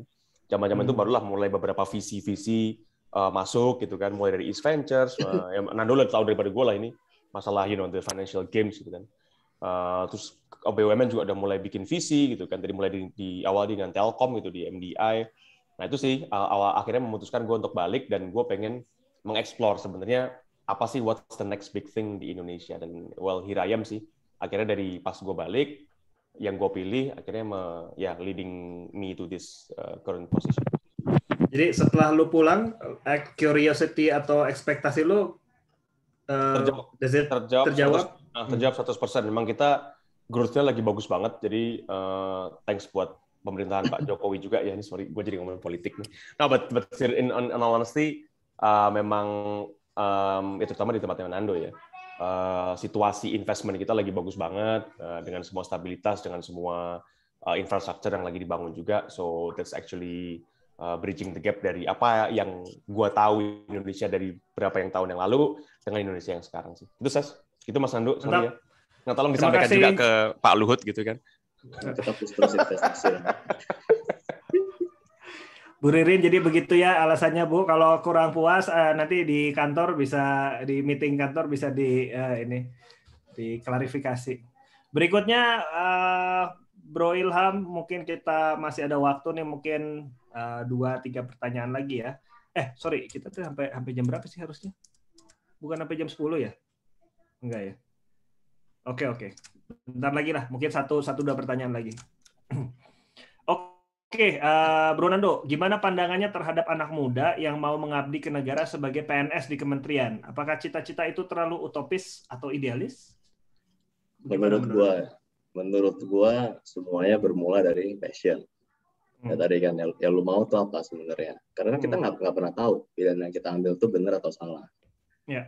Dalam artian lu ambil orang venturing ke satu bidang, dan dia nggak tahu kan sebetulnya apakah ini bakal dia the next big thing atau enggak. Tapi yang kalau misalnya dari yang gue alamin sendiri, ya tadi yang seperti gue sempat cerita juga, ya kan gue nggak tahu sebenarnya. Maksudnya kalau misalnya kita balik ke 2014-2015, gue nggak tahu di kementerian itu ada namanya staf sus, gue nggak tahu. Bahkan posisinya apa aja gue nggak tahu gitu kan. Jadi pada saat itu gue cuma tahu, oh ya ini gue mau do something buat Indonesia. Pas 2017 pun gue selesai kuliah kan dari luar, itu masih ada di dalam hati gue. Dan ya I think ya itu kita butuh untuk take the leap of faith gitu. Sebenarnya apa sih yang kita mau sebetulnya? Ini bagus banget sih pertanyaannya. Bagus pertanyaannya. Ya, dan leap of faith itu ini jadi boleh dielaborate ke Bimo juga ya, Mo. Maksudnya kalau buat lu kan tadi mention pas Nando dulu. Abis lu udah venturing ke dunia pemerintahan, tapi kemudian sekolah, tapi sempat mention setelah balik masih ada tuh si apa ya? Apa tuh yang masih ada tuh apa interest atau masih ada kayaknya ke Indonesia 2017. Waktu itu gue sempat mau sekolah lagi, cuma gue pikir ini cuma sampai 2019, at least kan ada kemungkinan 2019 nggak terpilih lagi. Nah, waktu itu ya udah, gue mau balik dulu dan kita ya udah nanti kalau sekolah lagi habis 2019. But then ya udah ternyata gue tetap di sini. Indonesia lagi di lagi di ombaknya, lagi di wave-nya di situ ya, dan gue stay di situ kan. Ya. Dan itu maksudnya benar-benar something personal ya. Maksudnya tadi gue mau elaborate sama Bimo juga poin soal ya lo perlu tahu diri lo sendiri, lo maunya apa interest lo, apa yang feels right for you, dan mungkin proses decision makingnya juga kombinasi antara logical thinking sama emotional atau gut feeling juga kali ya dalam proses making that decision. Noted, thank you Bro Nando. Dan ini tadi sorry ada yang kelewat pertanyaannya. Gue boleh nambahin dikit nggak Sas untuk yang dari utopis? Itu boleh, pertanyaan bagus banget. Terutama bagian belakang tuh, apakah cita-cita tuh terlalu utopis dan idealis? Tadi Nando udah nyentuh ya. Karena ini kejadian juga sama gue sih. Contohnya waktu gue mau kemarin pindah ke Pegadaian kan, gue basically leadership di transformation gitu kan. Kita di situ ngerubah cara kerja, ngerubah mindset, ngerubah the whole shebang lah. Ini nyambung ke pertanyaannya Bang Tronik tuh. Dan waktu itu emang banyak banget orang nanya, lu ngapain pindah ke situ gitu kan? Lu mau ngelakuin perubahan gini. Even ke teman-teman terdekat gitu kan. Gue mau ngelakuin perubahan gini-gini. Ya lu terlalu itu mah terlalu idealis gitu kan, lu segala macam gitu. Kalau gue point of view-nya bukan tadi. Prinsipnya adalah nothing venture, nothing gain kan Indo ya. Correct me if I'm wrong nih kalau misalnya dulu orang CFA kan, nothing venture, nothing gain gitu loh. Nah, terlepas dari masalah nanti impact-nya akan lebih ke arah membangun bangsa atau tadi apa segala macam, but mungkin kita harus lebih fokus ke diri kita sendiri ya, apa yang kita pengen lakuin di situ kan, dan do what makes us happy aja sih, tanpa terlepas embel-embel lu ngapain kerja di BUMN, mau ngebangun negara, mau ngebangun BUMN, so idealis gitu kan. Banyak juga yang ngomong kayak gitu sih. I mean just being honest aja di sini. Even dulu ketika mau pulang Indonesia juga banyak yang quote-unquote ngebego-begoin juga gitu kan. Nah, itu that's part of part of mindset yang harus mungkin kita terbuka juga sih. Mungkin filosofi Jawa itu ya mau apa ikigai. Bukan filosofi Jawa ya? Bukan. Mungkin oke. Mataram kayaknya. Mataram. Pertanyaannya Om Tabo. Nah, ini mungkin nyambungnya dengan IAE nih karena kita juga lagi bahas tentang partisipasi aktif teman-teman di IAE. Kalau nanti diminta aktif di kepengurusan IAE, kegiatan atau ide apa yang akan dilakukan atau malah jadi masukan buat pengurus IAE berikutnya apa nih yang kepikiran? Yang comes to top of mind aja, nggak perlu yang susah-susah dipikirin. Nando lah. Sama delegasiin aja ke anak buah. Ya, sering-sering ngumpul aja lah, ngobrol-ngobrol. Asik. Udah tuh mau Nando gitu sering-sering ngumpul, ngobrol-ngobrol. Ngobrol apa tapi Dok? Kalau gosip nanti gibah dosa. Yang bermanfaat lah. Ya apa mau nggak tahu mungkin kalau Nando ditanya Dok kalau kumpul nih bikin acara apa kumpul-kumpul ngapain kira-kira ngomongin apa? Hangout aja ya biasa. Hangout aja ya siap. Nggak usah harus yang berat-berat gitu ya. Kalau jawaban gua Sas. Ya gimana mau? Ketika saya pertama kali bersumbangsi ke IAI ITB adalah dengan cara mengurus sunatan massal. Jadi marilah kita lanjutkan sunatan massal selanjutnya sampai benar-benar habis seluruh Indonesia. Nah, joke aside, ya ini sih diskusi kayak kita hari ini menurut gue tuh penting banget ya. Biar kita menunjukkan ke seluruh warga IAE sih bahwa IAE itu multi spektrum, ada yang ya manusiawi lah, ada yang umurnya mungkin 50, 40, 60, ada juga yang lebih muda dengan interest yang berbeda-beda. Menurut gue sih menunjukkan aja bahwa emang kita organisasi yang lebih inklusif ya. Dengan contoh diskusi seperti ini yang memang lintas angkatan juga, lintas bidang ketenagakerjaan, bidang kerjaan gitu. Itu aja sih maksud gue, biar nggak melulu ngomongin yang yang berat-berat. Tadi Nando kan misalnya hangout, intinya kan biar nggak berat-berat kan Nando ya. Yoi, santai aja. Yoi. Terus menurut gue penting untuk kita bahas gimana teknik hangout yang bisa meningkatkan engagement partisipasi anggota IAE. Itu berat nggak tuh kalau bahasan topik diskusinya bahas gitu? Ya gue nggak tahu ya, mungkin teman-teman juga punya pengalaman nih. Contohnya misalnya apa sih kayak sorry ini kata-kata juga nggak enak. Misalnya banyak kan acara-acara startup kayak misalnya maaf ya Fucked Up Night, that kind of stuff. Saska juga pernah ngomong gitu kan. Hal kayak gitu aja orang tuh akan join gitu loh. Mereka as simple as gue pengen dengerin orang itu seperti apa. Jadi mungkin lebih ke arah sharing kayak gini instead of ini soalnya menyambung ke pertanyaan Bang Tronik. Kalau kita emang pengen mengusung holokrasi model Saska kan artinya semuanya kan juga decentralized ya. Jadi ya udah orang emang pengen ngomong, orang pengen sharing segala macam, kita kasih panggungnya aja, kita kasih for example seminggu 2 kali. Orang ngomong aja di situ, dia mau cerita apa segala macam yang relevan, yang merasa bermanfaat silahkan join, kalau enggak ya nggak apa-apa. You can do whatever you want right as long as memang membawa manfaat. Gitu siap. Oke. Mantap, Nando, Bimo, thank you nih, dan tidak terasa kita sudah nyampe 25.6 dan ini Itu pertanyaan Bang Tronik nggak mau lu address? Sorry, tadi belum nggak kebaca. Apa yang mana? Bang Tronik, Saska selalu mengusung holokrasi. Iya, nanti mungkin ini topik berikutnya nih Bang Tronik. Nah, ini panitia udah ada request topik tuh. Nah, kan cocok tuh. Saya yakin banyak juga alumni elektro atau IAE yang pastilah maksudnya udah sama industrinya juga banyak startup, ngomongin agile gitu ya. Mungkin bisa jadi ada bahasan seru sendiri tuh. Gue bisa langsung nunjuk 2 orang untuk mengisi. Langsung bikin konkret. Notit Sas. Siap. Oke, 2 orang nanti gue kasih ya. Asik, langsung. Oke, teman-teman. Mungkin karena waktunya terbatas gitu ya. Ini gue mau